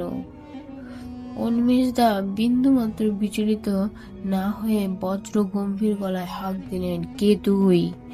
কার আদেশে এসেছি সেখানে? সামনে আয়। প্রথমে কোনো উত্তর এলো না, শুধু সোমার গলা চিরে একটা ঘরে বিকৃত আওয়াজ বেরিয়ে এলো, যা কোনোভাবে 17-18 বছর মেয়ের কণ্ঠ হতে পারে না। মনে হলো যেন বহু দূর থেকে ভেসে আসছে শব্দটা। অনিমেষ দা চোখ রাঙিয়ে হাতের কাছে থাকা মন্ত্রপুত লাল জল সজোরে ছিটিয়ে দিলেন চক্রের ভেতর। হুঙ্কার দিয়ে উঠলেন, বল কে পাঠিয়েছে তোকে? না হলে কালো চক্রের আগুনে অস্তর অস্তিত্ব আমি এখানেই ছাই করে দিব। জলের ছিটে লাগতেই তপ্ত লোহায় জল পড়ার মতো ছ্যাঁৎ আওয়াজ এলো। সে অশরীরী এবার যন্ত্রণায় এক বিকট আর্তনাদ করে উঠল। ঘরের জানলাগুলো থরথর করে কাঁপতে লাগলো। ওই ঘরে পৈশাচিক গলাতেই সে একের পর এক বলে দিতে লাগলো সব লুকোনো সত্য। কালো চক্রের প্রভাবে ধরা পড়ল আসল সত্য। জানা গেল ওই প্রখ্যাত শিক্ষকই নিজের জিঘাংসা মেটাতে শয়তানের সাথে চুক্তি করে এক হিজল জিনকে পাঠিয়েছেন। এই জাদুর প্রাথমিক লক্ষ্য ছিল সুমার বাবা মাকেও শেষ করে দেওয়া, কিন্তু জিনটা তাতে রাজি হয়নি। কেন জানেন? কারণ কালো জাদু করতে এসে সেই পিচাস জিন নিজেই সুমার প্রেমে পড়ে গিয়েছিল। সে এতটাই মুগ্ধ ছিল যে মানুষের রূপ ধরে সুমার বন্ধু হওয়ার এবং এই কালো জাদু কাটিয়ে দেওয়ার কথা ভাবছিল। কিন্তু চাইলেই তো আর ফেরা যায় না। কালো জাদুর চুক্তি হয় সরাসরি শয়তানের সাথে। একবার চুক্তিবদ্ধ হলে কাজ শেষ না করা পর্যন্ত জিনেরও মুক্তি নেই। জিনটা কোনোভাবেই সুমাকে ছেড়ে যেতে রাজি হচ্ছিল না। এদিকে চুক্তির বাধ্যবাধকতা, অন্যদিকে এক পৈশাচিক প্রেম। অনিমেষ দা চক্রের ভেতর থেকে তাকে অনেকবার চলে যাওয়ার নির্দেশ দিলেন, কিন্তু সে কোনোভাবেই যাবে না। শেষমেশ অনিমেষ তার ধৈর্যচ্যুতি ঘটল। রাগে তার চোখ মুখ লাল হয়ে উঠল। তিনি ক্ষিপ্র হাতে তুলে নিলেন তার মন্ত্র করা ধারালো ছোড়াটা। চক্রের মাঝখানে জ্বলতে থাকা সেই বড় মোমবাতিটা, যা জিনের অস্তিত্ব ধারণ করেছিল, সেটাকে লক্ষ্য করে সজোরে কোপ বসালেন। খাচাং করে দুটুকরো হয়ে গেল মোমবাতিটা। আর ঠিক সেই মুহূর্তেই শূন্য থেকে ফেটে পড়ল এক অমানসিক আর্তনাদ। সে এক ভয়ঙ্কর শব্দ, যা সাধারণ মানুষের শোনার কথা নয়, কারণ জিনটা সেখানেই নাকি মারা গিয়েছিল। আর চুক্তিভুক্ত জিন মারা গেলে সেই জাদু সেখানেই কেটে যায়। তো কেমন লাগলো ঘটনাটি সবাই কমেন্ট করে জানাবেন। আসসালামু আলাইকুম। ধন্যবাদ প্রিয় লিসেনার। আশা করি সবাই অনেক ভালো আছেন এবং এই সকল বাছাইকৃত ঘটনা আপনাদের ভালো লেগেছে। আমরা এরকম প্রতিনিয়ত আপনাদের জন্য ঘটনা এই চ্যানেলে প্রতিদিন রাত 10টায় ঘটনাগুলো দিই, এবং আপনারা জানেন যে বাছাই করা প্রত্যেকটা ঘটনাই আমাদের স্পেশাল ঘটনা। আমরা সর্বদাই চাই আপনাদের ভালো লাগার মতো বা আপনাদের মন মতো ঘটনাগুলো আপনাদের সামনে তুলে ধরতে। আমরা বিভিন্ন জায়গা থেকে বিভিন্ন ধরনের ঘটনা কালেক্ট করি, এবং আপনাদের মতো অনেক লিসেনার্স আছে যারা আমাদের ঘটনা পাঠায়, অনেকে আছে আমাদেরকে মেইল পাঠায়। তো সবাই ভূত এফএম ভালোবাসছে, আমাদের এই টপ ভূত এফএম আমি 100% শিওর হয়ে বলতে পারি। তো সবশেষে আমি বলতে চাই যে আপনারা যারা এরকম ভূত শুনতে অথবা আপনার সাথে ঘটে গিয়েছে কোনোদিন কোনো ভয়ঙ্কর ঘটনা, এরকম ঘটনা যদি থাকে তাহলে অবশ্যই সেই ঘটনাগুলো আমাদের কাছে পৌঁছে দেবেন। আমরা প্রতিনিয়ত আপনাদের সামনে সে ধরনের পছন্দনীয় ঘটনাগুলো আপনাদের উপস্থাপন করব। আমি প্রতিদিন ঘটনা দিচ্ছি, রেগুলার ঘটনা দিচ্ছি উইদাউট এনি ব্রেক। আমাদের যে ঘটনাগুলো এখন বর্তমানে সোশ্যাল মিডিয়াতে বা বিভিন্ন ইউটিউব ফেসবুক প্ল্যাটফর্মে পাচ্ছেন, এগুলো কিন্তু অথেন্টিক এবং এগুলো খুবই জনপ্রিয় এবং খুবই পছন্দনীয়। তো আপনারা সবাই মনোযোগ সহকারে আমাদের ঘটনা শোনেন এবং সবাই কিন্তু কমেন্ট করেন আমাদেরকে। এই বিষয়টা খুবই ভালো লাগে আমার যে আপনারা আমাদের কমেন্ট করছেন। একজন কমেন্ট করেছে রাজশাহী বিভাগ থেকে, রাজশাহী চত্বর এলাকা থেকে, প্রতিদিন আমাদের ঘটনা শুনে। তার কথা প্রতিদিন বলি আমি এই জন্য যে তিনি আমাদের নিয়মিত লিসেনার, এবং প্রবাস থেকে অর্থাৎ দুবাই থেকে এক ভাইয়া, সম্ভবত উত্তরবঙ্গে তার বাসা, তিনি প্রতিদিন আমাদের ঘটনা শুনে এবং বলে যে ভাইয়া আমি দিলীপনাথ, আমি প্রতিদিন ঘটনা শুনি, আমি একজন হিন্দু সম্প্রদায়ের লোক। তিনি অনেক ঘটনা আমাদেরকে পাঠিয়েছেন ইতিমধ্যেই। এখন তিনি একটু কর্মব্যস্ততার কারণে ঘটনা পাঠাতে পারছে না। তিনি একটা সর্বশেষ আমাদের ঘটনা দিয়েছিলেন। সেই ঘটনা একটু আমি যদি বিশ্লেষণ করি, সেটা হচ্ছে যে একদিন তিনি তাদের বিশাল বড় একটা বিল্ডিং, এই বিল্ডিং এর মধ্যে 4 তলাতে তিনি থাকেন। তো তিনি ওই চারতলাতে একদিন ভূতের শুনতেছিল, সিঁড়িতে বসে। তার বাসায় নেট ছিল না, তো নিচের বাসার ফ্ল্যাটের একটা মানুষ পরিচিত ছিল, তার বাসায় গিয়ে তার থেকে ওয়াইফাইটা নিয়ে সিঁড়িতে বসে থেকে ভূতের শুনতেছে। তো এর মধ্যেই চারদিকে তো কারেন্ট নাই, সরি ওর বাসায় নেট ছিল কিন্তু কারেন্ট ছিল না, আনিসের বাসায় নেট ছিল। তো তিনি ওই ভূতের শুনতে শুনতে হঠাৎ করে তিনি খেয়াল করলেন যে একটা অদ্ভুত রকমের লাঠি, যেমন টাইসের উপর লাঠি টকটক করে যে শব্দটা হয়, এরকম শব্দ আস্তে আস্তে নিচ থেকে ওপর দিকে আসতেছে। অর্থাৎ তিনি যে সিঁড়িতে বসে আছে, সিঁড়িটা অন্ধকার, আর সেখানে বসে থেকে ভূত শুনতেছে, আর নিচ থেকে ওই বৃদ্ধ মহিলার মতো কেউ একজন আস্তে আস্তে উঠে আসতেছে। তো তখন প্রায় 2টা বাজে রাতের, সবাই তখন ঘুম। তো এত তো শীতের সময় ছিল, তো সবাই ঘুম। নিচে দারোয়ান যে ছিল সেও ঘুম, তিনি দেখে আসছিল আর নিচ থেকে যে দেখে ঘুম। তিনিও যে ভূতের শোনার জন্য এমবি কার্ড কেনার জন্য সে গিয়েছিল, যেতে চাইছিল, দেখে দারোয়ান ঘুম, তিনি ডাকা যায়নি। সে পরবর্তীতে ফোন দিয়ে তার ওই কলেজের কাছ থেকে ওয়াইফাই পাসওয়ার্ড নিয়ে ওখানে ভূতের শুনছে। তো শুনতে শুনতে তিনি এরকম একটা পরিস্থিতি যে হুট করে আসলো। তো এমন ভাবে শুনতেছে যে তিনি 2, 3, 4 তলার কাছাকাছি উঠলো একটা মানুষ পড়ে যাচ্ছে।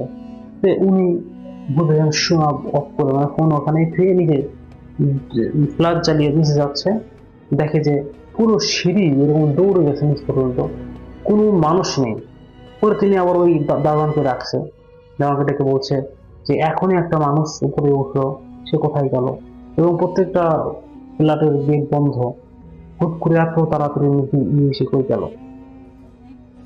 এইরকম চিন্তায় তিনি আবার মনে করছে মনের ভুল, তিনি উঠে আসছেন, আবার আসা ভোজন শুনতেছে। এবার উপর থেকে, ছাদের উপর থেকে এবার 4 তলার দিকে নিচে নামতেছে, একইভাবে লাঠির শব্দ নামতেছে। তিনি এবার রাগ করে দৌড়ে ছাদ পর্যন্ত গেছে, দেখে ছাদের গেট খোলা, কিন্তু কোনো মানুষ উপর থেকে নিচে দিকে নামছে না। তিনি যখন ভয় পেয়ে গেল, ভয় পাওয়ার পর তিনি একটু পরে দেখলো মানে আবার একটা সাউন্ড। তিনি এবার বলতেছে, কে তুই, আমি তোকে দেখতে চাই। দৌড়ে দেখে একটা সাদা বুড়ি, তিনি হঠাৎ করে দৌড়ে উনি উঠতেছে, ওই বুড়িও আস্তে আস্তে উপর দিকে উঠতেছে, ওটা ছাদের উপর যায়, মিলিয়ে গেছে। এইরকম ঘটনা অনেক জায়গায় ঘটে। তো যাই হোক, আজকের মতো এখানে বিদায় নিচ্ছি। সবাই ভালো থাকবেন, সুস্থ থাকবেন। আসসালামু আলাইকুম।